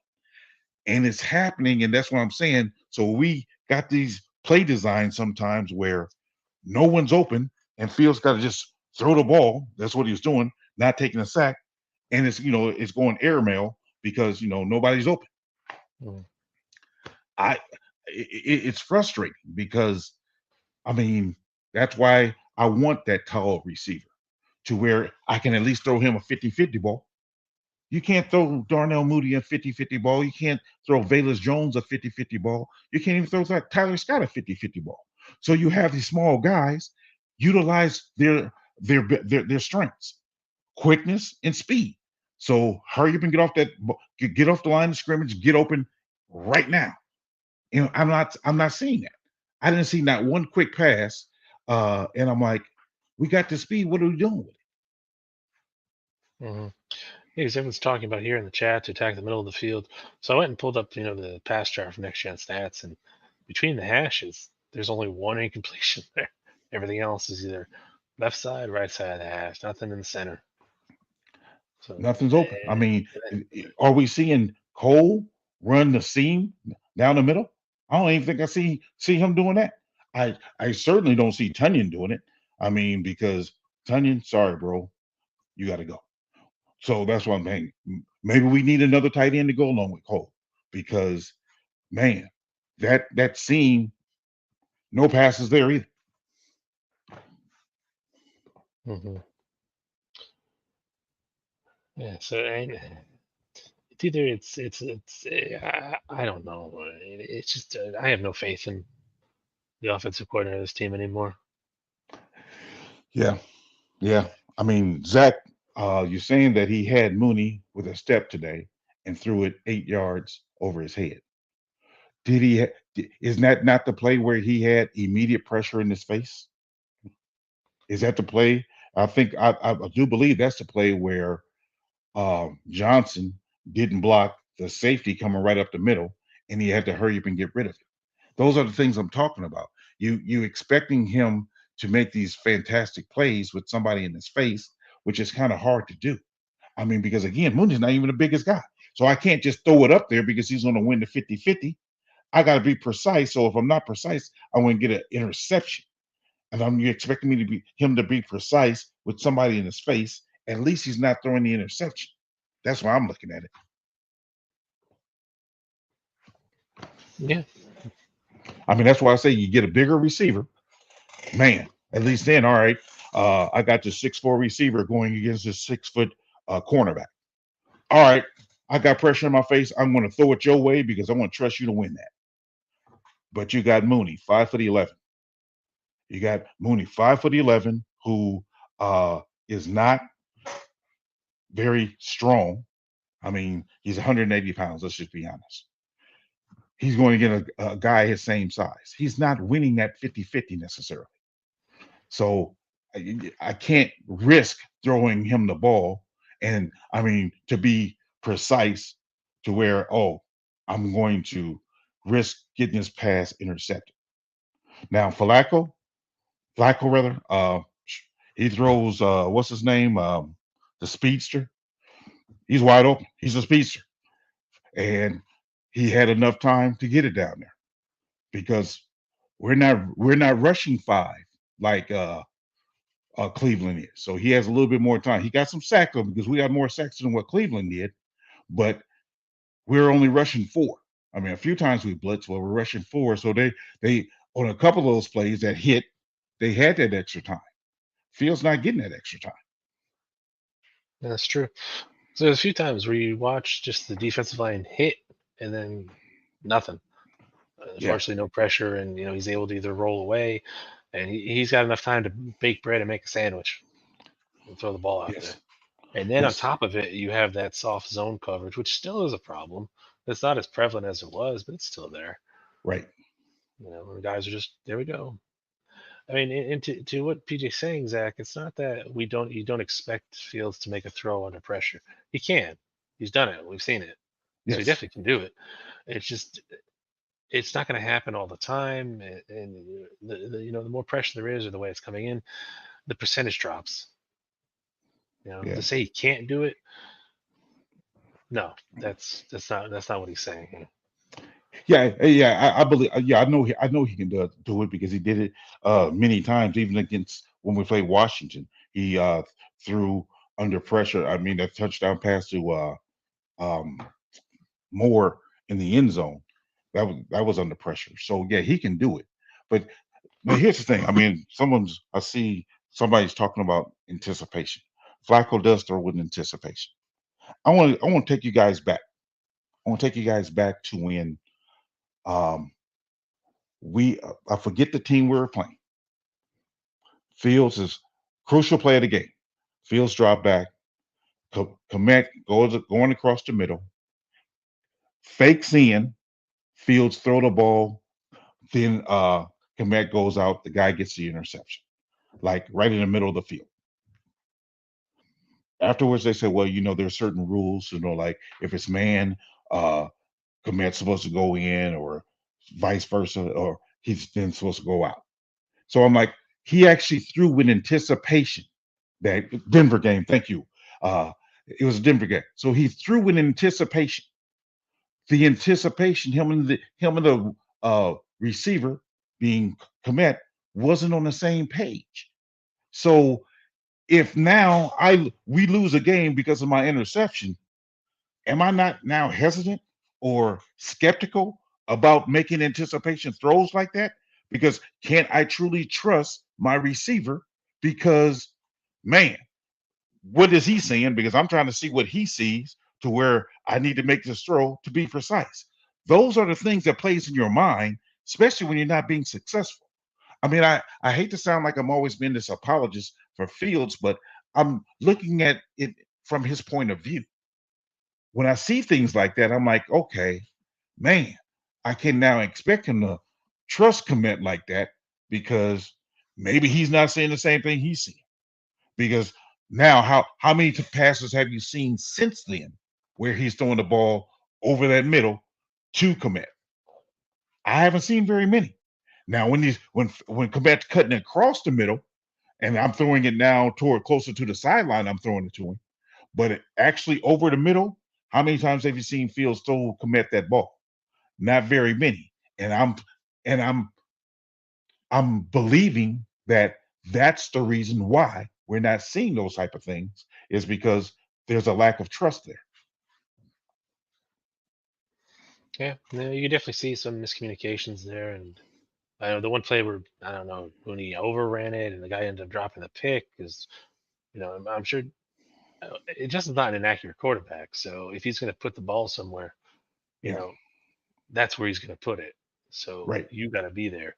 So who knows if Mooney ran the wrong way or what happened there? It was a miscue between the two of them, and like you said, that's only going to get worse Yep. unless some sort of rhythm is established. And that's the thing. We can't get a rhythm going There you go. on offense. There you go. Because our running game sucked today, so it's hard to get a rhythm when you're just passing the ball all the time and you're constantly getting pressure when you're passing it. So you can't find no rhythm. Yeah, I mean, I want Justin Fields to throw 50 passes a game and rack up the stats too, but at the same time, I don't want the running game to suffer because of that. True. I So, mean, I mean that's what it is. It just comes down to I think it was who was it in here? Somebody actually said my thoughts.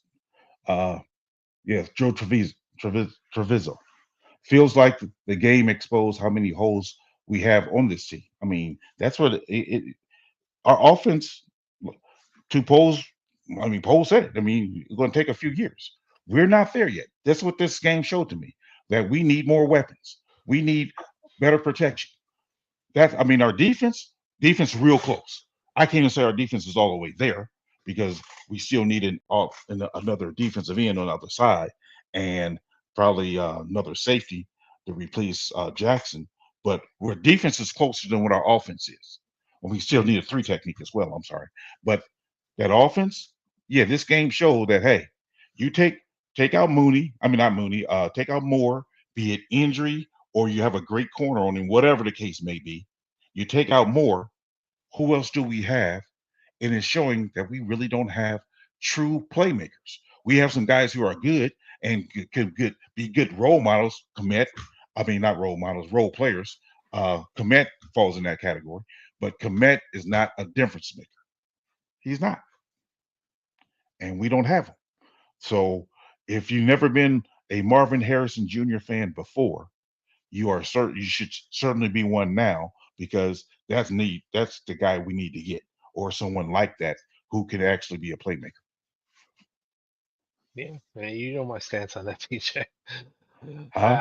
I'm willing to go him with him number one overall Oh with yeah, Black oh yeah. Gold. But I also know that like everyone's been saying, there are holes in our game and we need to fill Hmm. them. So there has to be some way to get both. And I put my trust in polls and the scouting department to figure that out. And that's not something I could have said with Pace or Emery.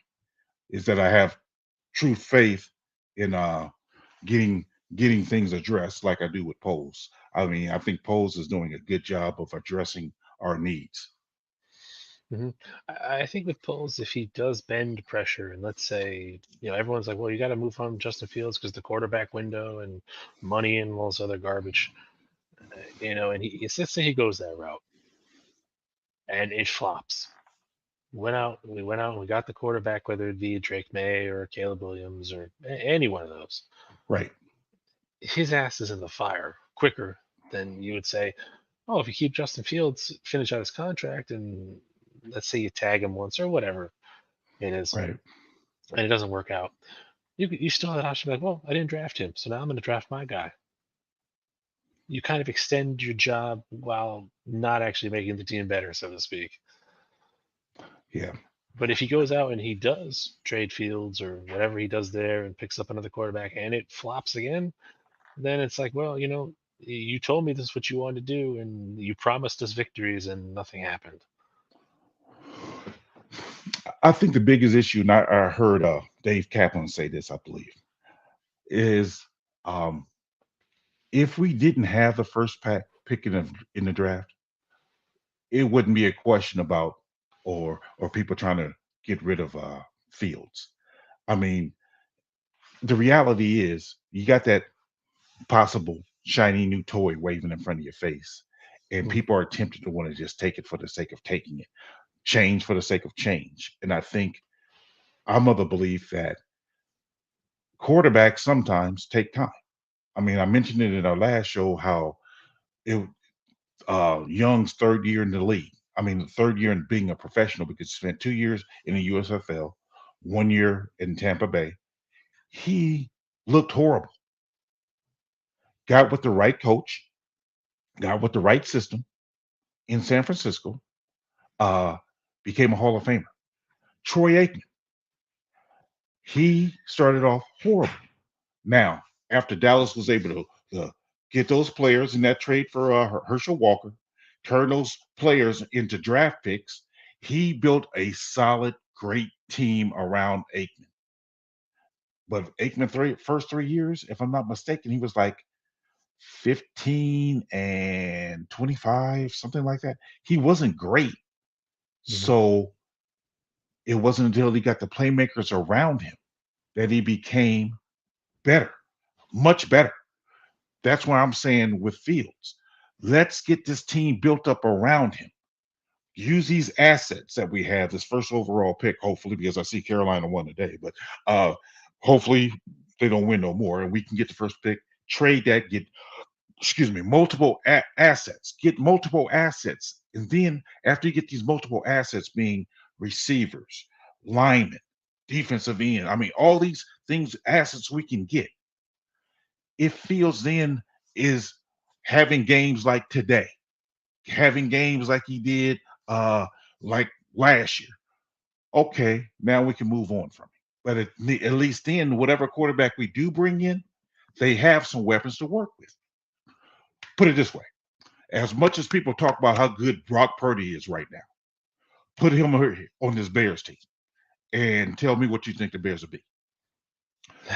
In the same token, put Fields on San Francisco team and tell me how great they would be.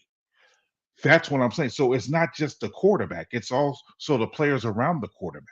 There are some quarterbacks better than others, but if you want a quarterback to be successful, you have to give him some weapons and some protection. Well, you saw what Purdy did when Trent Williams and Debo was out for a few days. Yeah, no, that's completely true all around on what you were saying, BJ. I do agree. If we didn't have the number one pick, we wouldn't be having a conversation about a quarterback right now. Yes, We just wouldn't. I think a lot of the argument is, well, you have the number one pick, so you can't pass this up. But why do we have the number one pick? Is it because we sucked or because somebody else sucked? right, In this case, it's somebody else sucked. right, We're just going to right. reap the rewards. So why not build up your team around your quarterback? Yes, Forget the quarterback windows, forget salary cap, forget everything. I mean, worst case scenario, like you said, if Fields gets all these weapons and fails, the next person that comes in, they're going to have a much better position than what your last quarterback walked into. and that's the difference between us and San Francisco, because San Francisco, they traded all their assets, or like a bunch of assets, to get um Trey Lance. Hmm. They find out Trey Lance is not the guy. But we also built up a team around him by trading for McCaffrey, trading for Trent Williams, drafting Debo, drafting Ayuk. They built up a team around him to where, okay, if you're the guy, you're in a perfect position. You proved not to be the guy. Guess what? You're out of here for a fourth or fifth round or whatever they got for Dallas, and we're going to go with the Mr. Irrelevant because he can handle what we're doing here. That's what I'm saying the Bears ought to be like. Let's build this team up. If if he's not the guy, being Fields, after we build the team up, then we can go get our version of Brock Purdy, or maybe we already have him in Bajan. Who knows? But the point being, let's build the team up first. Yeah, and even Zach Sullivan's here. Purdy's pretty good. Yeah, he is pretty good. At the same time, though, some of his throws they're just wide open. So how much is that a credit to Shanahan and the way Yeah, that's he's scheme. That's scheme there. scheming these plays? Because I mean, any idiot can throw to an open wide receiver to that nature. I'm talking like guys 6-7 yards away. Yeah. I, I'll even go out on a limb on this. Let's say in a perfect world, in my perfect world, Um, I'm like, we go to next year's draft. We get the haul that I'm talking about with the trades, and part of the haul is getting uh, maybe a couple of first round draft picks for 2025, first round draft picks, in a part of this haul. So now I built my team in 2024. Hmm. If it doesn't work out, I'm trying to trade three first round draft picks for Kyle Shanahan, because that's how much his coaching matters. That's what I'm saying. I mean, he's a great coach. He built up his team. Uh, so the quarterback, you're going to win with whatever quarterback you have. He's that type of coach. We don't have that type of coach. So I'll be in that boat. That's just me. I don't expect anybody else to necessarily follow that line of logic, but that's what I'm thinking about. It's like, okay, if we're seeing that our coach is not doing it, give me a coach who's proven that he is doing it, not one who's the flavor of the day in the offensive coordinator being Ben Johnson right now or somebody else. Give me a guy who's proving it time and time again. If that means I got to trade a couple of first round track picks to get him, I'll do it, because that's what it comes down to. We need better play caller, better players. See where we're at. Hmm. Because you don't have a Kyle Shanahan and Matt Eberflus at this point. Not even close. So you have to go, like you said, in the other direction. You have to build up this team for him. He Yes. can't just either Eberflus or combination of Eberflus and Getsy. They can't make this offense go at this point. Where say like maybe a Kyle Shanahan could, Right. Right. so you have to go in the opposite direction and take your coaches and be like, this is where Ryan Poles comes in. I have to evaluate my coaches from the top to bottom. That what are their strengths? So now I have to go out and get um, what is needed to make this engine run. Oh And yeah. Mr. May, saying even if this is no charisma, I mean charisma, I don't really care about how you say things on the microphone, or if you're standing on the sideline, you're jumping up and down, or you're just kind of staring off into space. That doesn't matter to me. What matters is the product that you put on the field and how you train your guys. And if you're training them for somebody, if you can't do the job, then I need to get you something better to make your job easier. So Yeah. everything kind of works in tandem to one another. I wanna address what Raging Oracle is saying. Mhm. He said, or maybe get the best one technique and let Billings keep playing three technique like they have been playing him lately. He forces doubles. The other interior D lineman isn't winning as much as they should be. Billings is playing the one technique. He's winning in his one technique. So they doubling him out of the one technique. However, the thing is with the three technique, um, yeah, they're getting one on ones and they're not winning their one on ones sometimes. But Dexter is slowly coming. But here's the thing, what three technique are you going to get? I mean, we already talked about Chris Jones. Uh, who else is going to be available? I mean, Aaron Donald was once upon a time the best three technique out there. But let's go back to last year. Payne for the Washington Commanders. He had a career year last year. What has he done this year? He got paid that money. What is he doing? That's why I say over and over, man, I am truly appreciative of Sweat, because although he got paid, he's still playing. Yeah. Uh Payne, he disappeared. I mean, they had Payne, who had a career year, and then what, the year before that, Allen had a career. He got paid. So you paying these guys, they get paid, and now they falling off. So what three technique right now that's going to be available, be it the draft or free agency, that you can truly get, that's going to be a big difference maker? I don't know if I see one. I don't. I mean, Wilkins in Miami, maybe. But before this year, contract year, what has he been doing? Maybe the guy, what, Dexter Lawrence from the Giants, somebody said in the trade package or something. Maybe. I don't know. But that's what I'm saying. I mean, but there's no clear and obvious choice right now. So you got to go with what you got. as far as without getting yourself in necessarily in a hole. And that is true. I've heard the rumors about Dexter Lawrence, like you were saying. Also, Jonathan Allen and a Yes, possible Commanders trade. but he's Uh, about 30. yeah, he's 28. Oh, And is he 28? Okay. yeah, he's been fairly solid since getting his paycheck. So, I mean, he's kind of kept it consistent at least. Where, Drawing Payne, kind of an off year. Yeah, yeah. I mean, I think he's proven that he shouldn't have got the money Payne, and that's why when some people was talking about going after him in free agency last year, I was like, oh no, I don't think he's the guy to go after. Now, to your point, I think Allen's a much better player.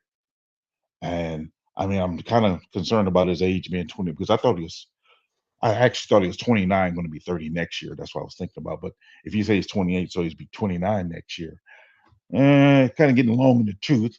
So before we actually start winning, how old is he going to be and how big of a factor is he going to be? Um, Dexter Lawrence, I mean, he's a he's a stud, but what am I trading to get him? I mean, uh, because there's other needs I still need to get to, and that's why I'm concerned. Trades I'm concerned about because I'm still trying to build my team through the draft. So what am I trading to get him? Because I know, in my opinion, like I told you guys before, I'm trying to draft a defensive end. I'm trying to draft a number one receiver. I'm trying to draft uh, a center, a offensive lineman that can compete with Braxton Jones, an offensive tackle. I'm trying to draft a safety. So I'm trying to draft these premium positions. So what am I giving up to get Dexter? Yeah, I think the Dexter comments have only been involved solely with the trade of him, like say the number one overall pick. He would be part of that package. Yeah, see, because I'm trying to get that haul, me getting him, and I got to pay him. Uh, I'm not so sure. Yeah, because Dexter is the younger of the two in terms Right. of Lawrence, and but at the same time, then you're like, I'd rather get more picks and then take a shot at a guy like Mason Smith at LSU in the second round. See, and that's what I'm saying. It's like I agree. I agree, Raging or Oracle. You are going to have to pay somebody, but it's when I got to pay them because if I'm still trying to build this team, I'm not trying to because I'm also got to balance. I still want Dexter to develop. So if I got Dexter Lawrence, uh, oh, that's funny, Dexter Lawrence and Javon Dexter. Okay, so if I got both of them, how much time or how much playing time is Javon going to get? Because I want him to develop. Because if he can develop into my Chris Jones, man, great. But if I got Dexter Lawrence, he's going to be getting majority of the snaps. Mhm. Yeah, and Slick saying here is that I would solidify all my needs in free agency and finish it off with the draft. And that's the wonderful thing about NFL free agency. It happens before the draft, so you can grab some big pieces like a Connor Williams, depending on how his injury is, or a Chase Young because he hasn't signed a contract extension yet. And he provides good pressure. I mean, again, uh, I'm of the belief I'm not. I wouldn't give him as much money as I gave Sweat. So if that's the type of money he's trying to get, okay, I don't get Chase Young. And you guys know I'm a big Chase Young fan. But if that's the type of money he's trying to get, no, sir. Your injury history, no, I can't pay you that much. Sorry. I mean, I can offer you a contract of 5 years, maybe 20, but I'm not going to pay you 24. Absolutely not. And even with that 20, uh, I'm probably only guaranteeing 40 of it. So I don't know. I just think, you know, we're in a position to where you you have to look at uh, things on a certain time frame as well. That's what I'm learning. So if our offense isn't caught up with our defense yet, Are you trying to hurry up and pay a Dexter Lawrence, or are you waiting for Javon Dexter to become better? Because our offense is probably what, 2 years away, maybe one if we get the right players next year. So we got to make sure it's lining up, because you don't want a situation where, oh, the defense is outstanding, the offense is not carrying the weight yet. You want them both about pretty neck and neck, to where that's how you win the championship. Now, when they're off, you fall short. I mean, that's what the problem with Lovey Smith's teams. He had great defenses. The offenses could never keep up. We need to be able to bring our offense up. And if we're going to hit on a three technique, that we're not necessarily paying him, because, well, I want to contradict myself here, but paying him when you got Javon coming makes me concerned, be whatever three technique. So in the same token, though, I do, because I'm a Chase Young fan, I'm biased. I really want him and Sweat, but I know you got to pay both of them. So it's going to be it's going to be tough, man. It just tough, in Mhm. my opinion. It's just going to be tough. Oh yeah, yeah. And I'm just looking at the two Sweat and Young and how they're progressing in terms of their respective teams. I mean, we got the better deal, of course, Oh yeah, with absolutely. production wise, but I know they're saying like Pro Football Reference has played so far 5 games. I know there's been more than that, but that's what they're updated to right now. And it has him down for 0 starts for San Francisco in terms of Chase Young. I don't Yeah, I know. I think just they got find it him. really surprising. Yeah, I think they got him coming off the bench. He doesn't play a lot of snaps. Yeah, Yeah, he doesn't. it's He doesn't play a lot of snaps. it's really strange. My one thing with Chase Young is too like does Eberflus ever run any of his defensive ends out of the 2 point stance? Stand up or anything like that? I don't think so. I've never seen it. What I've noticed, it was Yannick, and now I've seen Robinson. They'll start off in a 3 point, I mean a 2 point stance. Then right before the snap, they get down in their three. Okay. And because I've seen him standing up, I'm like, oh, he's coming from a 2 point stance. But then he'll, like, at the last second, they'll hop in that 3 point stance, and I'm like, is that by design? I don't know. I I mean, don't but know. yeah, but I'm not. Yeah, I'm not paying Yannick. Uh, I'm not. Yannick hasn't shown me that he's a great Robin to Sweat being Batman. Mm. And Where whereas Young and Sweat has shown me together they can play well together. Both of them can get production. So that's why I'm more on the fan of Young, but I know Young will cost more. Like I said, Walker, I thought Walker started off today well, but then he kind of faded towards the second half, in my opinion. So yeah, I'm of the belief, and until it's no longer a possibility, I want Sweat, Young, and a first round draft pick, defensive end, to be my 3 man rotation. Then you can bring in Robinson and give me another one if Robinson ain't ready, a low cost defensive end. mhm. So that's where I'm at, and I think that pressure right there would be great. And then I can afford to let Javon develop, because the ends are close in, and Javon can get some push up the middle. It's true. And like Radiant Oracle saying here, like Foos likes his guys to put his hand in the dirt at all times. Those bigger defensive ends, which is one thing. Like that's why I'm a little concerned about like getting like a guy like Latu from UCLA. I Hmm. know a lot of his is out of the 2 point like Chase Young, which is fine. I mean, he's a great player, but Yeah, I don't know if like if Foos would cater to that kind of style. as long as you're productive in the run game, I think that's the biggest issue. As long as you can still be productive in the run game. I Mhm. think sometimes when you're in that 3 point stand, I mean 2 point stands, maybe the concern is you're not defending the run as well. But as long as you can defend the run, because Sweat stout in the run game as well. I've seen you make several plays in the run game today. I'm like, man, that that so I give Foster credit once again. He was on uh Sweat from the beginning, and I was like, I was more of a Chase Young guy. But I think what Cliff said earlier in the chat, Sweat, I mean, yeah, Sweat is better than Young. I think it was Cliff. Yeah, it was Sweat Cliff. is better than Young uh, at this point. And I can admit that. That's why I'll tell you, I'm not trying to pay uh, Young as much as I'm paying Sweat. Now, Zach, I can honestly tell you, I have not seen much of Bobby Burns. Is that his name in Carolina? I haven't seen much of him at all. I ain't gonna lie to you. It's a good question. I mean, it depends on if Carolina decides to re-sign him or tag him or whatever.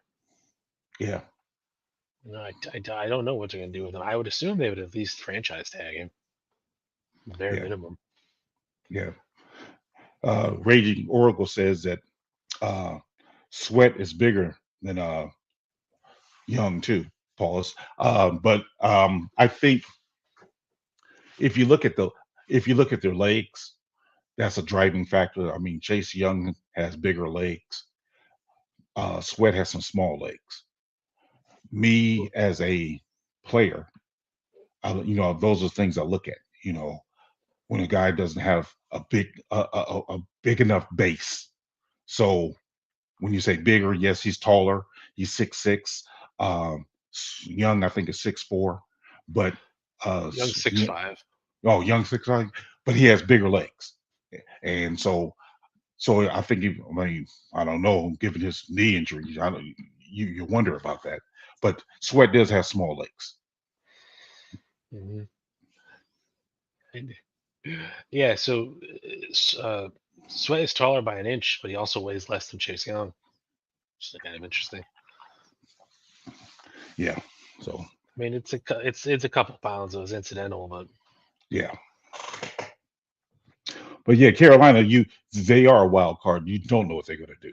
mm, They're so unpredictable. I'm like I said, who I would have never thought they would have won today, especially with Atlanta having a chance of being first place in their division, and they lose to Carolina. I mean, it was a monsoon, I'm told, that was there basically. And I think I seen a picture of the stands like 18 minutes before the game. And when I say it was maybe 10% full, it was bad. So, but yeah, Carolina, they're a shipwreck right now. They really are. And if if Burns is under contract, is he going to be a free agent? his contract is up at the end of the year, Oh, so is it? So he's going to they be a have free to agent. resign Okay. him. Yeah. So I'm wondering, do they actually then? I mean, but they have no one else, so they would have to resign him or franchise tag him or something Hmm. because they have I, nothing else. yeah.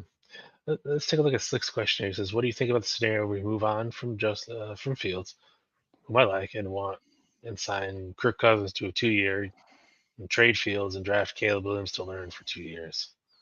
I know Dan brought this up a couple times on the show throughout the last couple weeks, and if you're going ahead and grabbing a guy like Caleb Williams, you're going to have to play him. I think it'd be career suicide not to play him, given his draft status as a number one Right. overall pick. You're going to have to play him come hell or high water, unfortunately. So the other part of that scenario where you sign Kirk Cousins, I mean, who knows what Kirk Cousins is going to be coming back from that injury? I mean, he is what, 35 now. Yeah. Yeah. So I just unfortunately I don't see that happening. But For those, in a fantasy world, I mean, let's say it does happen, and it kind of makes sense from a logical point of view, at least to me. let, who is it? Slick Sophistication. Yes. If you don't know Slick, let me explain it to you. Any scenario that involves trading Fields, I would be heartbroken. So I'm not trying to get rid of Fields because of his intangibles, leadership, work ethic. These type of things are important to me. I don't know if these other quarterbacks, being Caleb Williams, Drake May, has those intangibles. So I am totally in on Fields to where I want to build a team around. There's no scenario that I would want other than building a team around him to see what he truly is before I call myself trying to move on from him. Because I don't want him to be Steve Young getting moved on from going to San Francisco and being a Hall of Famer. I don't want that because I think Fields has that ability to become a Hall of Famer. He has the arm talent, he has the leadership skills, he has the work ethic. I mean, he doesn't have a perfect game, but he can improve on what he's lacking. To give up on that, I'm really concerned about that. To where I don't want to do that. I don't. There's not a scenario where I'm trying to give up on him right now because we haven't given him all he needs to be successful. Hmm. And to Cliff's point, he has a team behind him. His teammates love him. Other teams, other teams fear him. So you got your team loving you and other teams fearing you. I can't give up on that. Yeah, like he said here, and Cliff said, the whole team is there. I mean, they're going. DJ Moore went to bat for him today. I said, listen, I don't know about these other two clowns. Say, no, I didn't say it like that, but they ain't better than Justin. So if you end up trading him away, because I mean, hey, don't listen to these talking heads out there. They're just there to make money, get clicks and likes and all that, and that's how they measure their self worth. Yeah. Whatever. But someone says, well, 7 GMs said they would trade Justin Fields. Okay. I mean, I could just make up any statistic I want. Yeah. Yeah. 7 GMs said the sky is green today. Doesn't make it true. Well, I listen to former players talk, and when I hear about former players, they talk about they know in the locker room who their guy is. And because I remember them, it was the Baltimore Ravens. I think I forget the quarterback, but they had Trent Dilfer, and they was ready to move on from him after he won them a Super Bowl. I think it was Kyle Bowler or somebody. They ended up drafting, so they ended up going with the new quarterback and never made it to a Super Bowl again under that quarterback. Wasn't until they got Flacco. So the point is, they said that they the players were behind Trent and they know what they had in him. We didn't see it. I mean, you were watching Baltimore games. They was one in what scoring 12 points or something like that. So we did, but he had the backing of his team. Fields had the backing of his team, and there were times on this team where Urlacher, he was not on uh Jay Cutler. He was like, we never won with Jay Cutler. So there was a point to it. The point is, if your players are behind you, that's speaking something that we as fans don't see. Yeah, I mean, it's all part of the equation. If your team has your back, they'll bend over backwards and break their back for you. Yes. You take that away, and then what's the point of even playing anymore? Yeah. Yeah. Yeah.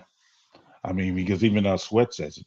Sweat talks about how he sees in this locker room, the guys fighting for each other. That's something he didn't see in his previous team. Hmm. So that's speaking of something. As much as we were out on Eberflus earlier. Eberflus still has a culture that these guys are really willing to fight for each other. So you bring in another quarterback, you're going to have some dissension on the team. You're going to have people now trying to put forth that effort. So therefore, we're now taking a step back in where we're trying to be. Whereas I think if we keep Fields, we're still constantly we may not reach the top next year, but you can still see progression going up as opposed to getting a rookie quarterback going backwards. So that's where I'm at on that. I agree there, man. It's going to be a tough call. Trade Fields, you might lose the locker room and your job on top of it. So you kind of weigh that into an account there. And like we've been saying for months, like Fields is 24 years old, guys. Yes. He's not, 28, 29. Right. We've given him the fair share. Like, oh, well, 3 years is enough time. Like, no, not for everyone, guys. Not Right. for everybody.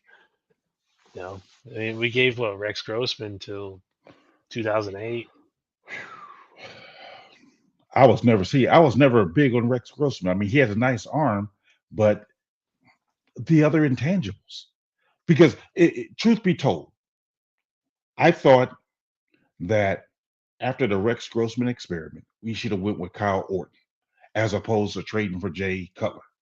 Because even Erlacher said it, I just heard him say it recently that the team wanted Orton. See, I didn't know that at the time that I was saying it, but I could see just by the play, I'm like, seemed like the team was playing better when they had Orton. Then they kind of took a step back when Jay came. And it's like, you need you don't want a player to come in for your team to take a step back. You want them to continue the process because DJ Moore, he comes in. We take a step forward. Sweat, he comes in. We taking a step forward. So you want players to come in to advance us as opposed to giving us a step back. And I think bringing in another quarterback, we're going to take a step back. Mhm. And I'll even bring up another aspect. This isn't football related. This is more like baseball. Like I said, I've been a Boston Red Sox fan my entire life. Living in Connecticut, so they were the closest professional team I had outside of the Yankees. And even my great grandma was a huge Red Sox fan. From 1912 on. Just passed on now, but she gave me a book called Red Sox Century. So I'm reading about it. It's like 1975. They go to the World Series against Cincinnati, and they have a pitcher called Louis Tiant out of Cuba who came over, and you know he he was the heart and soul of the team. The team was he was like their Justin Fields, that guy that you kind of rally around. Near the end of his career, they ended up letting him go, and he went off to New York and played a couple good years. And probably Stransky at the time and said, "You basically took the heart of this team and just ripped it out." It's like, do you want to do Right. this with Justin Fields? Like, I don't know. I don't want to. I don't want to. Uh, I, I can say, I know you're going to disagree with this part. I think part of the reason why we didn't take a bigger step this year, speaking to your point of taking a heart out, losing David Montgomery, that took a toll out of on us. I mean, yeah, he wasn't the biggest producer, but he had respect in that locker room. He was a leader, and he played hard. Herbert's not that guy. I mean, Herbert's faster, probably, make bigger splash plays, but having that player, to your point of, man, the players rally behind him. They see him play hard, so they're inspired to play harder. Those type of things, you want those type of players. That's why, yeah, I know we didn't come together on the money and re-signing them, uh, but he plays hard and he was a leader. Foreman, yeah, Foreman is tough. I give you that. Foreman's a tough player. But as today's show, where was he at? I don't know what type of voice he is in the locker room either. Uh, his blocking, Montgomery was a tough blocker. I mean, these things. So those type of things matter. Uh, I think Fields, he's a player that the players like. You can't discredit that. You no. really can't. And you're gonna find this funny, PJ, about David Montgomery comment. I agree with you 100%. Oh, I didn't think you was a fan of Montgomery. My fault. I enjoyed Montgomery, and I think his comments after leaving Chicago Oh, were okay. unwarranted. But Okay. Montgomery, in his stint in Chicago, and he was the team. Yeah. He was, like I said, he was one of those leaders in the locker room, and Yes. you took that away without replacing it. True. True. And that's what I'm saying. It's like, man, to be able to stick your nose in there and make that block to what Johnson didn't do today. It's like, you those things matter. And when you look at a football team, and this is the thing I tell my grandsons, I uh, I said reason why I push so hard for you guys to play football because it's such so much like life. You can't do it always on your own. You have your part to do. You have your part to do your part well, and you can experience some success. But when you all do it collectively, you have overall success. And that's what we need with this team. It's like Herbert, he's a decent player, but he's not that complete player because he's not making that block. You find little faults here and there. It's like get get out of yourself and not worried about your own things, but the betterment of the team to make everyone else succeed.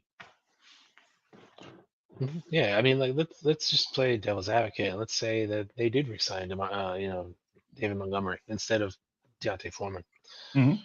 Would things change here at all? Might be actually. We I, might be I in a better position. I think so. I think we would those tight games, we win those. That's what I think. I think we win those tight games. Um, because we have then Montgomery, a playmaker, DJ Moore, a playmaker. Maybe now Mooney and Komet, they'll elevate their game even more. Seeing Fields, Moore, and Montgomery, three players that are man really putting it out there. Maybe these guys now inspired to play better because, like I said, sometimes Komet's there, but to me, Komet's not a difference maker. Mhm. Yeah, he commits good, but he's not that good. I think he's serviceable, which is Yes, fine. yes, agreed. And that's what I mean. We don't need to have superstars at every position, but if we're being honest, we can't look at none of us can look at Komet and say, "Hey, he's a superstar." He's not. Zach Sullivan says he's sick of losing and saw no light at the end of the tunnel. And yeah, he did, and I think if he hung on just a little bit longer, I think he'd see the light on the horizon a bit. But it just didn't work out that way, unfortunately. I totally agree with what Walt just said. Perfectly said. If he would have stuck it out, he could have seen the light on the horizon because what Poles is doing, and that's just I mean, this is what it is. I mean, everyone said, we tore the roster down to the studs, and you got to go in as a player knowing, like, are we really going to win a lot of games? Probably not. I have to prepare myself mentally for that. And are you mentally strong enough to Yes, get through that? And yes, I'm not knocking David Montgomery in terms of his mental capacity in no, doing that, but no, there are certain people that can, there's certain people that can't, and unfortunately, like even Chase Claypool couldn't. yeah, You know, he unfortunately went the other route of being a complete hothead. I mean, everything he said was true, but right. time and a place. I think that's the disadvantages disadvantage of trading for a player. It's not like you can interview the player before you trade for him to where you can see where his headspace is. You can see what type of character he is. You don't really get that opportunity. Only thing you did have to rely upon if you interviewed him in his draft process 4 years prior and kind of got a gauge of what he is. But that's what I'm saying. I don't see what what he is, Claypool that is, that if Poles would have got a chance to talk to him, he would have been like, you know what, let me go ahead and make this trade anyway. I don't think, yeah, he wouldn't have done that. I don't believe. Yeah, I don't really know. I mean, good things have been said on the phone after the deal was done. They'd be like, "Oh yeah, we're gonna do this. We're gonna win some Right, games. We're gonna," and then he's like, "All right, I'm really bought in." And then he gets there, and it's the complete opposite. right. I mean, like the first game seemed like he was, hyped up to play, but even then, he wasn't really bought into the blocking aspect of things. And that's one thing I've also noticed. Is like our blocking from our receivers used to be a strength. It's no longer a strength. Seemed like who was it? Equanimous. He was a good blocker. Kevin White was a good blocker. I mean, other things suffered, but having these guys who are good blockers matters. We saw that today. Oh, man. But that goes again to the culture I'm talking about. When you have players like Montgomery who would sit up there and give that block, make sure he stick that guy. Those things, that speaks to attention to detail, trying to make the team better by doing the things that may not be the glamour things, but doing the dirty work. We don't have a lot of players who's doing that. And that's what I'm saying. I mean, because I love what Darnell Wright is doing. I'm loving what Tevin Jenkins does when he's out there. I mean, these guys are giving good blocks. I can't say that about, well, even Braxton Jones. I can say that about him. He tries. He's not always don't have the talent wise, but he tries. So, but those other two, Davis, he doesn't always try like that. I shouldn't say he don't try. He doesn't always perform like that. Hmm. Be it technique, not strong enough, whatever, but it doesn't always succeed. Patrick, he may be a good locker room guy, but he's not doing it on the field. So you got to have both, doing it on the field as well as in the locker room. Yeah. Now, someone's asking about N'Keal Harry. Last time I heard, it was Raging Oracle. Last time I heard, he ended up on the practice squad for the Vikings. I don't know if he's still there though or not. Yeah, I, yeah, I would have gladly taken N'Keal Harry back in a heartbeat. yeah, yeah. He was big and strong too. Yeah, that's what I'm saying. I mean, we got the little guys, and that's for part of the team we got to consider too, because right now, I mean, although Moore's solid, I mean, Moore's a solid guy. We got what, 4 guys, 6 foot and under? Moore, Mooney, no, 5. Moore, Mooney, Scott, Jones, and what's his name? Taylor? Is that the punt returner? Trent Taylor, yeah. 5 guys, 6 foot and under. Can we really expect them to make great blocks? No. And outside of Valus and Moore, they're pretty skinny too. The other ones. Valus got Yeah. some nice size to him. Moore has some nice size to him. But those other 3 receivers, they're small. But they're all under 6 foot and under. And it's like, I can't expect a 6 foot guy to be putting blocks on 6'5" defensive ends and be successful on a consistent basis. Mhm. And that was my concern with drafting Neighbors. It's just another short guy. You That's where I'm at. And that's why I said in my scenario, if I don't have, if by me trading down, I don't get Marvin Harrison Jr. and I go with Neighbors, that's why I'm trying to get that tight end from Atlanta in a trade down, because I'm like, look, you will be my big guy along with Komet, who I can now use as blockers. Mm. What did you Pitts even do today? I know you've talked about him a few times. Well, I know his rookie year he played great. This year, not so much. So that's why I'm thinking he could probably be had in the trade, because the talent's there, obviously, because he showed it his rookie year. Hmm. But I mean, he got 37 yards today.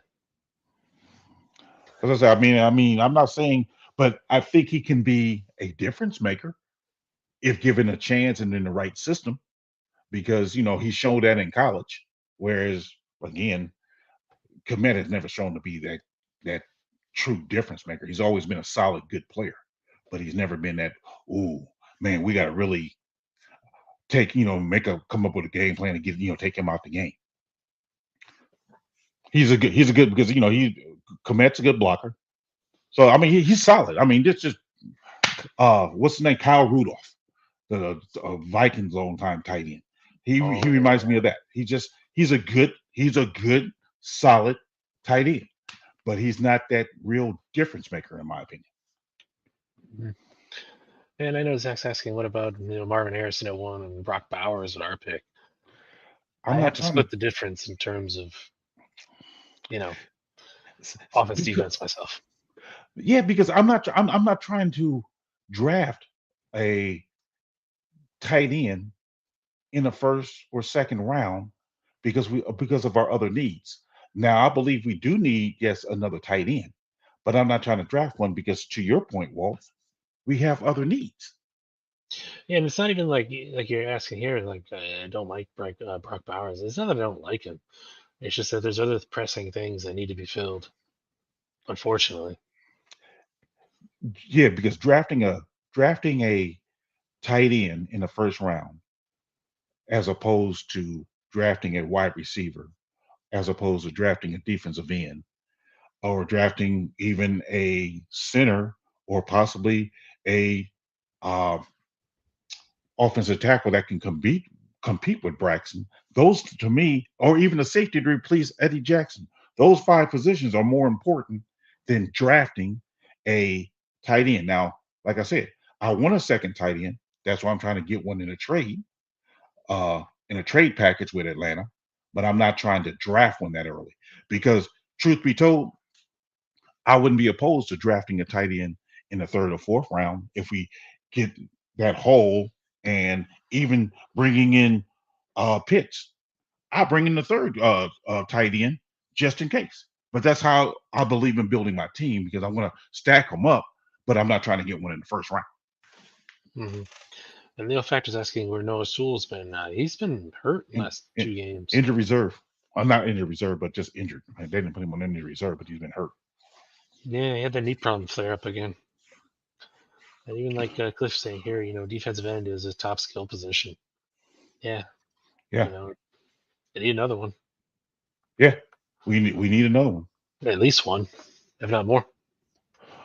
Zach, to your point, well, what do you have to give for Pitts? My scenario, because I don't mind sharing, is I'm trading the number one pick to the number three spot for with the Cardinals. Then after I have the number three spot, I'm trading down again with Atlanta to get a haul. So they're in that haul. Pitts to be a part of that haul there. And then in our fifth spot, that's why I'm not opposed to not winning another game. In that fifth spot, I'm hopefully getting Marvin Harrison Jr. because everybody else been trying to get these quarterbacks, be it Caleb Williams, be it Drake May, the a guy from LSU, and some other position, maybe a tackle they're trying to get. Then Marvin Harrison falls us at five. That's my dream scenario. Whether or not it happens, I don't know, but that's what I'm saying. I mean, so, but if I do miss out on Marvin Harrison Jr. by doing that trade package, that's when I get a guy like Neighbors, because I missed out on Marvin Harrison Jr. But I still got that haul, because part of that haul that I'm getting, I'm I'm thinking about, okay, I'm building up my team, because Neighbors is good. He's just not as tall as Marvin Harrison Jr. Marvin Harrison Jr. I think is a better player, but because of what everything else I'm trying to do, I'm making up that difference. Mm.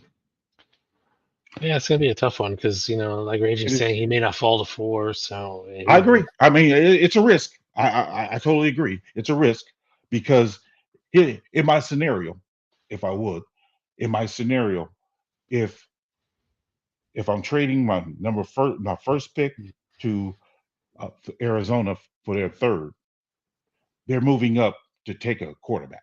They're not going to move up to take Marvin Harrison Jr. They're going to move up to take a quarterback. Yeah. So therefore, you take that team off the board for needing a uh, a wide receiver. The only other team that may want a wide receiver at that point is probably the Giants, and that's the only one I'm truly worried about. Well, okay, are they going to take a wide receiver, or are they going to take an offensive lineman? So because number one is us, number two is New England. New England taking the quarterback. Number three, that's what I say. If I'm trading three, that's the Cardinals. So I traded three. They're only going to move up to get Caleb Williams. So now I'm at number three. So if Atlanta's moving up to get, let's say, the boy from LSU. So that's three quarterbacks off the board. You got uh, Cardinals taking one, Caleb Williams with traded with us. Two, May going to a New England, Hmm. Atlanta moving up to number 3 to get the guy from LSU. Now at 4 is that the Giants, I believe, right? Yes. So Giants may, like I said, they may be the one. I mean, I don't know if wide receiver is high on their need or is the offensive lineman, whatever it is. That'd be the one I would worry about. I'd have to say the Giants are looking at offensive line help because theirs have been battered. That's what I'm saying. So there's an outside. That'd be the outside chance of me getting Harrison at 5. I mean, it's a risk. That's what I said, but I don't see if Cardinals wanting to trade up. If they are, they would trade up for a quarterback. They're not going to trade up for Marvin Harrison Jr. because they have to get a haul in order to trade up. They're going to have to give up a haul. And the thing that the scenario is, they for what you guys suggest, like a lot of people suggested in this chat has already suggested before. Maybe they want to draft Caleb and have him sit behind Kyler for a year. I don't know. I mean, I'm just saying. You know, I just wonder if if we could do that, get that haul that I'm talking about, and in that haul we getting draft picks as well as Kyler Murray. I mean, not Kyler Murray, Kyle Pitts. So we can address a lot of needs.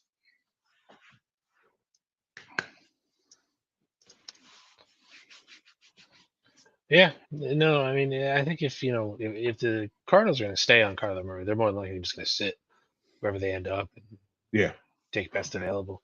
but if that's what I'm saying. But if the head coach, because he used to be Philadelphia's offensive coordinator. Am I correct? Or was he their defensive coordinator before he got hired with the Cardinals? He came from Philadelphia. I just don't know Yeah, if I he don't was remember. because one of them, the guy in Indiana, in Indianapolis, he was with Philly too. So one of them was the offensive coordinator, the other one was the defensive coordinator, and that's what I'm saying. So if he really like, look, I really want Caleb Williams to do this. He was an offensive coordinator. So if he look at Kyler Murray and says, "Hey, he ain't it for me. I really want Caleb Williams. Let's move some mountains before I can get Caleb Williams." That's the scenario. There they Hmm. go. Look, we're going to give you 2 first round draft picks this year, as well as our second round draft pick for us to move up to number 1. That's the scenario. So if that then becomes a scenario, like you like, bet. All right. So you giving me your third overall, you giving me your 16th overall, I think they got right now. So you're giving me that and a second rounder to move up to number 1. Here you go. I would gladly take that trade. Now we're going to have, then we would have 3 first round draft picks. We would. Us having 3 first round draft picks, I'm trying to get, like I said, Marvin Harrison Jr. I'm trying to get Jared Verse. I'm trying to get an offensive tackle that can compete with Braxton Jones because taking a center in the first round, there's no center that's available that's worth that, in my opinion. So therefore, those are the three guys I'm getting. So I'm not drafting Bowers because in my again trade package, I'm trying to get Pitts when I'm trading down with Atlanta. So I'm trying to get that. So because Atlanta, they need a quarterback. So I'm trying to get that, and I'm building that team that way.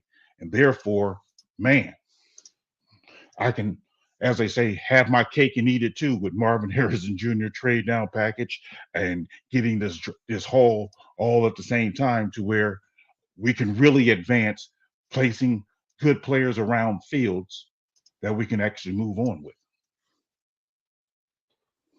No, I mean, I don't know. It's gonna be interesting to see, you know, where these other teams end up because now we're starting to Yes. see teams, that are knocked out of the playoff hunt. The chips are starting to fall into place. So we'll see the next couple of weeks in terms of what we're looking at draft wise, and as more and more guys start to declare, I'll have a better idea. Because to my knowledge, Marvin Harrison hasn't declared yet, and a lot of guys haven't. More than likely won't till after the bowls are over. I think it's this weekend, right? And some.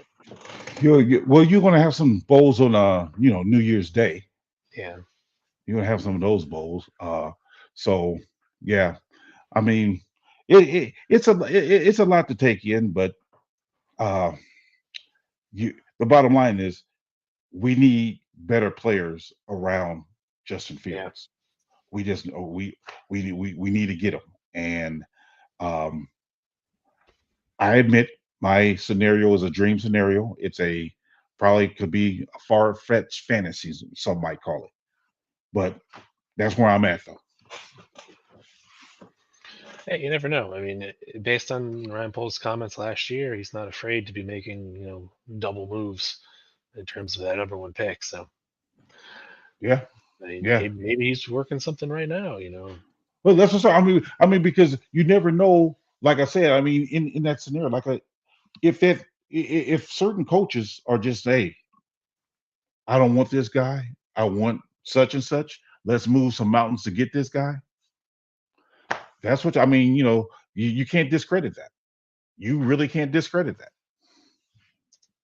I Exactly. mean, remember when it was the Cardinals? Yeah, yeah, it was the Cardinals. They uh they drafted Rosen.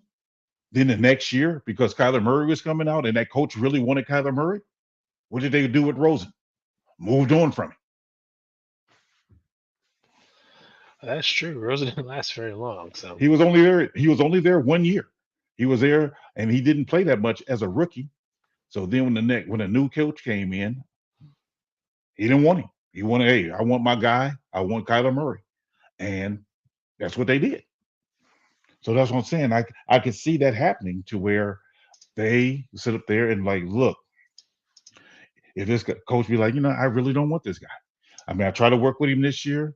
Yeah, he coming off injury, but he's not what I'm looking for. I think I think Caleb Williams is the guy for me. If he says that, you never know. I mean, you just don't know. yeah,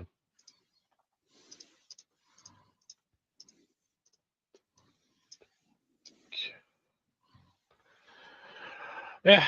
I mean, like I said, I'm still on the fence. Like it's Marvin Harrison Jr. or bust, but at the same time, I see the logic of you know ideas like you're talking about, PJ, where we trade back once or twice and Yeah, get these war chests, so to speak. man. I mean, put it just to your point. Would I be mad if we didn't trade back and we just went ahead and went Marvin Harrison Jr.? No, he is a great wide receiver. Having two great wide receivers between him and Moore, man, we're good. And we still got another first round draft pick too.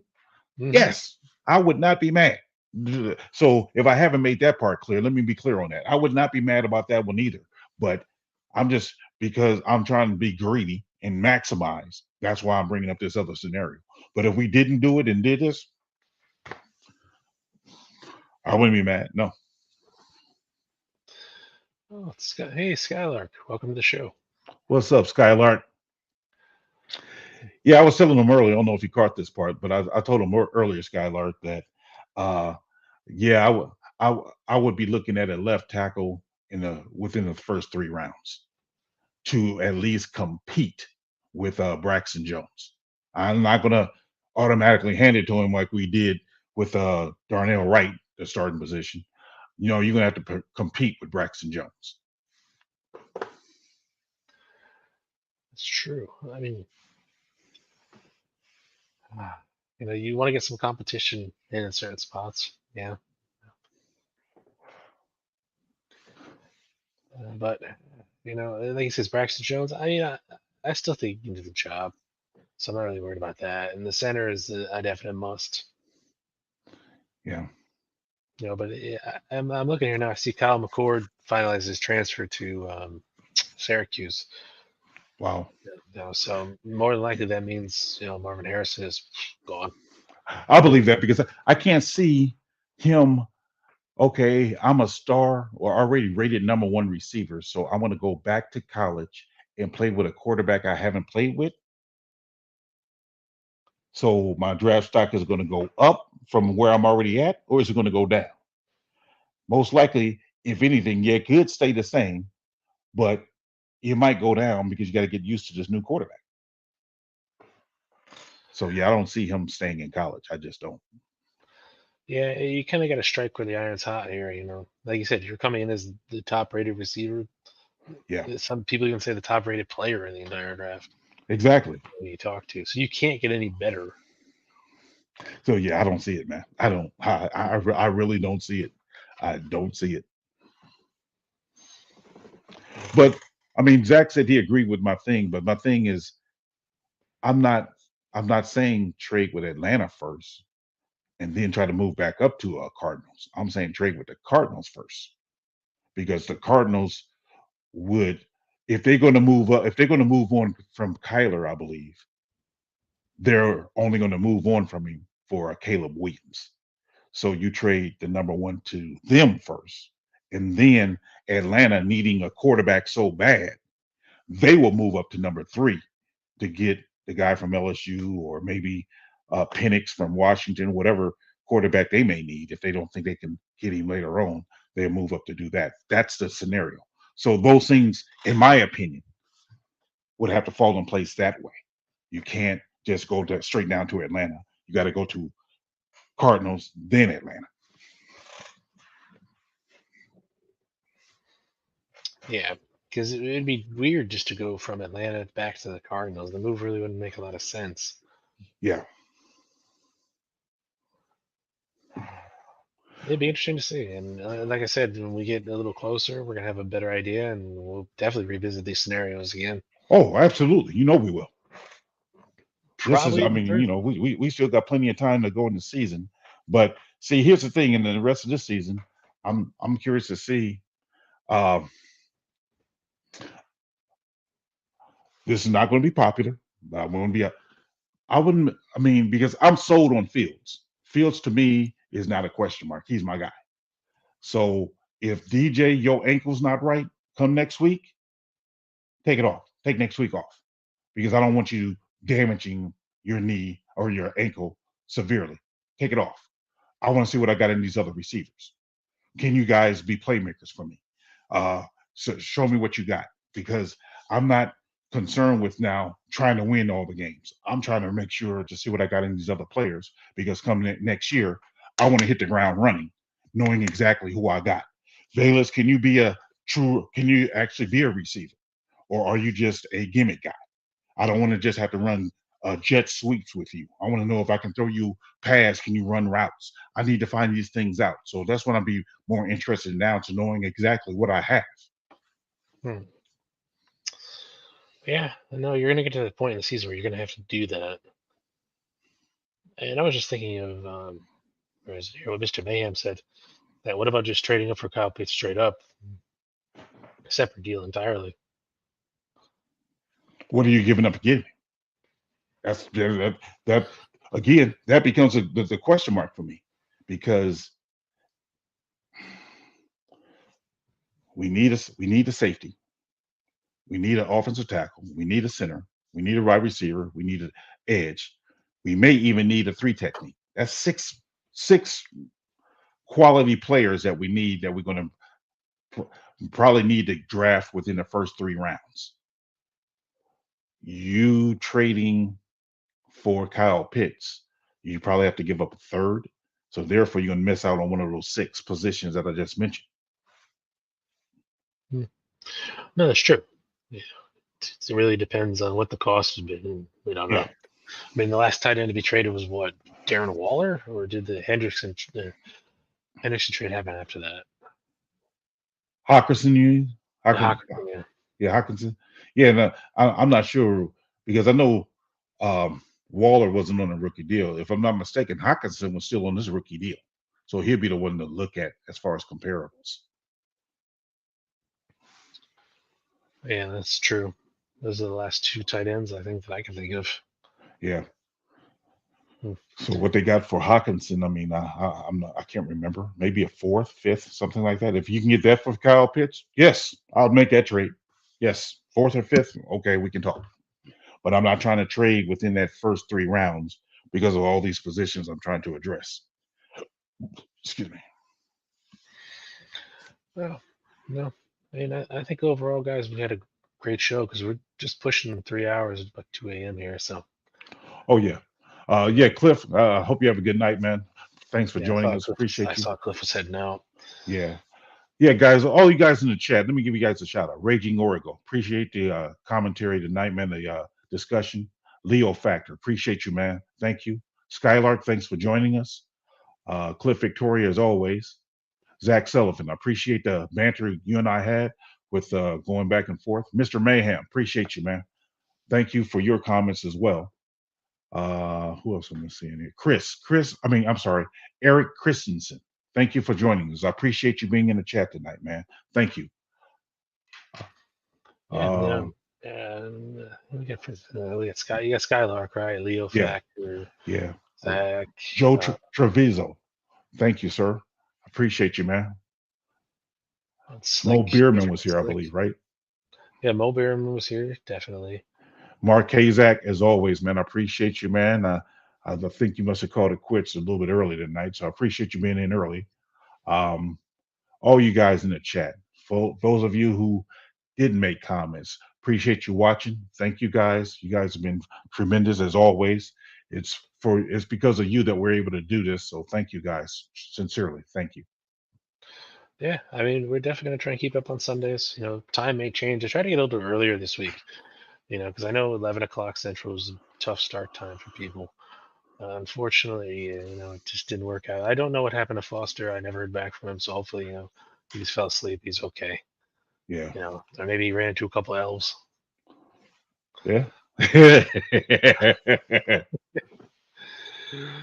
But it's definitely been a fun ride so far, and we're definitely gonna get this show up to speed a little bit. I'm still kind of working out all the details. Yeah. Overall, we're going to move things and all that. So, I appreciate all of you guys here. So, if you can do me a favor, just smash the like button for me. It's free, it doesn't cost you anything, and it helps us. And we can Yes. end up putting out better content and get to more people. Because I see there's 15 people left here in the chat room. I know not all of you are commenting, which is Right. fine. But we want to hear your thoughts, and we want to hear what you say, so we can piggyback off that and make a better conversation and educate ourselves too, because we don't know everything. Absolutely. At least I don't. Absolutely. I know. Yeah. Absolutely. We need you guys' comments because again, you can shed light on things that we may not see. I mean, I'm, I have no problem voicing my opinions, and that's all they are. But my opinion is no better than or no more important than your opinion. So, man, give us your opinions, what you guys would do, and what you guys think. I mean, we're all for it. And agreed. I agree, Zach. It was good chat, man. Truly Yeah, was. I had to close. Obviously, good chat. I feel better about today's loss now. Get the frustration out, and that's the whole reason why I wanted to do this, because it's right after Sunday. Prime time's over. You have a couple hours to sit and digest, and on losses, you're gonna have a lot of guys that are heated, and they're gonna come in real hot, and we're here to kind of throw water on the fire a little bit. Oh yeah, At least that's what I'm trying to do.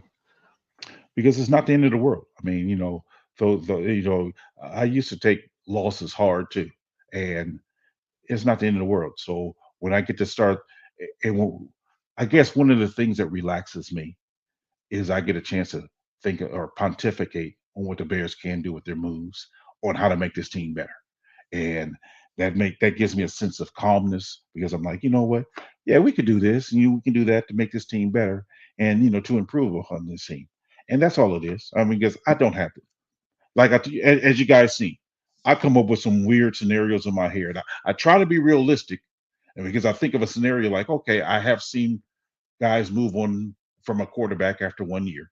In the case of Rosen with Kyler Murray, so I'm like, maybe if this new head coach really have moved on or want to move on from Kyler Murray, yeah, you can't trade him because of the money he's owed, but you have uh, Caleb Williams want to sit behind him. It's a wild scenario, but stranger things has happened. So I mean, I'm thinking like, hey, why not? Come up pontificate, come up with ideas to where now when I think of this game, I'm like, yeah, we lost, tough loss. We should have won, but it's not the end of the world. Mhm.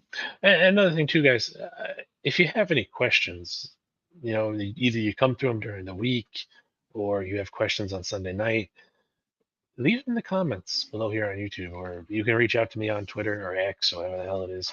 My tag's right here. I want to answer your questions on the next show. So I always do check the comments on this and whatnot because I want to see what you guys are saying. So if you have questions, ask them, and I'll definitely put together a segment for us to answer those questions on the next show. So if you're here and you're listening later on, just drop a like, drop a comment, drop a question, and we'll answer it for you. Yeah. Oh dear. With that being said, I think With it's that time to being call it said, we quits. appreciate you guys. Yeah. And like I said, I can't do it without you guys, and I wouldn't do it without you guys. So, and one of the Well, things that I'm sorry, I hate to do this, go ahead. but I want to address Raging Oracles, seeing as though we got him here. He says you can't take Daniels over MHJ being another team. But we have seen over and over teams moving up to take a quarterback. I mean, that's what the quarterback market is. I mean, remember when uh was it Barkley? Barkley was not taken. He was considered the best prospect coming out, Saquon Barkley. Hmm. So, but they took Mayfield over him, being the Cleveland Browns. They took Mayfield. So I can't say that it never happens that you're going to pass on a prod or on a uh, guy like Marvin Harris because you really want to have this quarterback. If you think if in my example, if Atlanta is saying, "Hey, we really need a quarterback. We have our running back. We have our receivers. We need this quarterback." You you would make a desperate move to move up for that quarterback. Teams do it every year. Make moves to come up and get a quarterback. So it is likely. I'm not saying it's 100% guaranteed, but it's likely that a team will come up. They will come up because, man, I, I I told you guys I'm not big on Caleb Williams, and I'm not saying that because I like Fields. I'm just saying I'm not big on him because he's not showing me that he's generational talent. If we're being honest, in my opinion, the only generational talent quarterback we've had in the last generation, Andrew Luck. He was a one sure fire, no, not miss quarterback. Can't miss quarterback. Other than that, the other ones, I mean, you can try to say Trevor Lawrence, but I wouldn't say it. So, but teams feel like that because teams will move up for that quarterback. I Yeah, you mean, definitely see that more in terms of a quarterback than any other position, really. yes, yes, and that's what I'm saying right there. That you will see it. I mean, I well, truth be told, not many people thought Pat Mahomes was that dude either, raging. But he proven to be that dude with the right team around him. And maybe Atlanta feel like, hey, we got the right team around him to do that if that's what it comes down to. I'm not saying they do. I'm not trying to make the argument that he is that guy. I'm just saying that a team may feel that way. Yeah, and it's going to be interesting, just to say the least. Oh yeah, absolutely. Gonna be interesting. So it value is subjective to the beholder, so to speak. Eh, somebody might like Daniels. Somebody might Yeah, like JJ McCarthy. I yeah, mean, I don't like JJ McCarthy personally, but exactly. And that's the other thing. I mean, depending on if Jim Harbaugh comes to the league and what team he comes to, maybe he'll say, "Hey, I got to have my guy McCarthy as my quarterback." So therefore, there comes the value. But see, here's the thing with my scenario also that I thought about. With me trading down with the Cardinals, I'm at the number 3 pick, right? So if I'm going to give up my number 3 pick, knowing that I risk a big chance of losing out on Marvin Harrison Jr., this team is going to have to give me a haul. I mean, you ain't going to that value chart. Throw that thing out the window. If you want to have me risk a chance of losing my guy, oh, you're gonna have to give me a haul. I mean, I'm treating it like you might have to give me 3 first round draft picks. That's what I'm talking about. I mean, you have to give me a haul. So if you just talking about, oh, I'll give you this year's first and maybe next year's first, no, you have to give me more than that if you want me to go all the way down there and risk losing my guy. So those are things that I take in consideration as well. So that's what I'm saying. Is it a wild scenario? Yes. Is it possible? Yes. Small percentage? Yes, it's possible still, though. But in order for it to happen, I'm going to have to get a major haul in order for me to move off from that. Yeah, because you can tell anybody who wants to come up, be like, fine, you don't want to give me what I want. I can stay at 1 and take this guy. I don't care. Exactly. Exactly. Because they know New England's going to take a quarterback. So they ought to feel like, hey, we got to get ahead of New England. So if we don't go to get ahead of New England, they're going to take Caleb Williams. Even if the Bears don't take him, we're New England take him. But so if we want him, we got to sit there and make this thing happen. Yeah, I mean, you kind of saw that same thing with the Eagles trade for the number 9, number 10 pick. Yes, They're playing around and we're going to take Jalen Carter and like we want him, so give us the 4th and we'll pick swap and it's yours. And I think if anybody listened to the Bears, they knew the Bears wasn't trying to get Jalen Carter. But because Philadelphia was so strong on it, they was like, look, we really want this guy. We'll give you this 4th round pick just to make sure we get this guy. Mm-hmm. Now, that's for a defensive tackle with questionable character. What are you doing for a Caleb Williams, a quarterback, who some people say is generational? You know they're going to give up a haul to get that, the team that wants that guy. Mm-hmm. No, definitely. And the best part is if things stay as they are, nothing changes. Yeah. We end up with the number 1 pick. The ball's in our court to do whatever the hell we want with it. Exactly. Exactly. And that, my friends, is all worth it at the end of the day. Yep.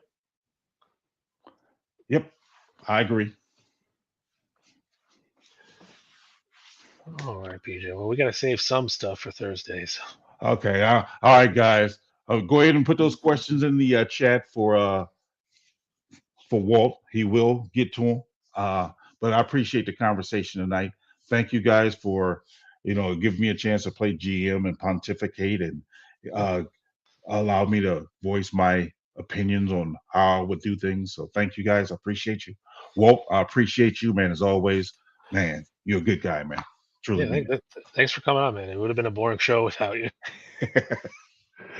Hey, I'm here for you, man.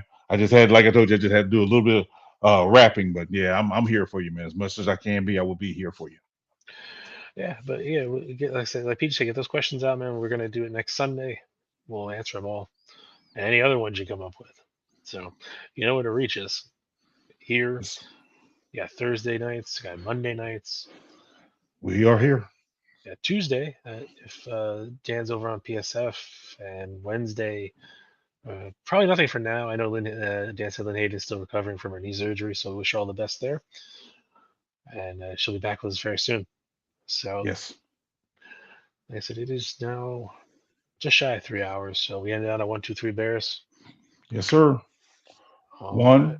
2, 3 Bears.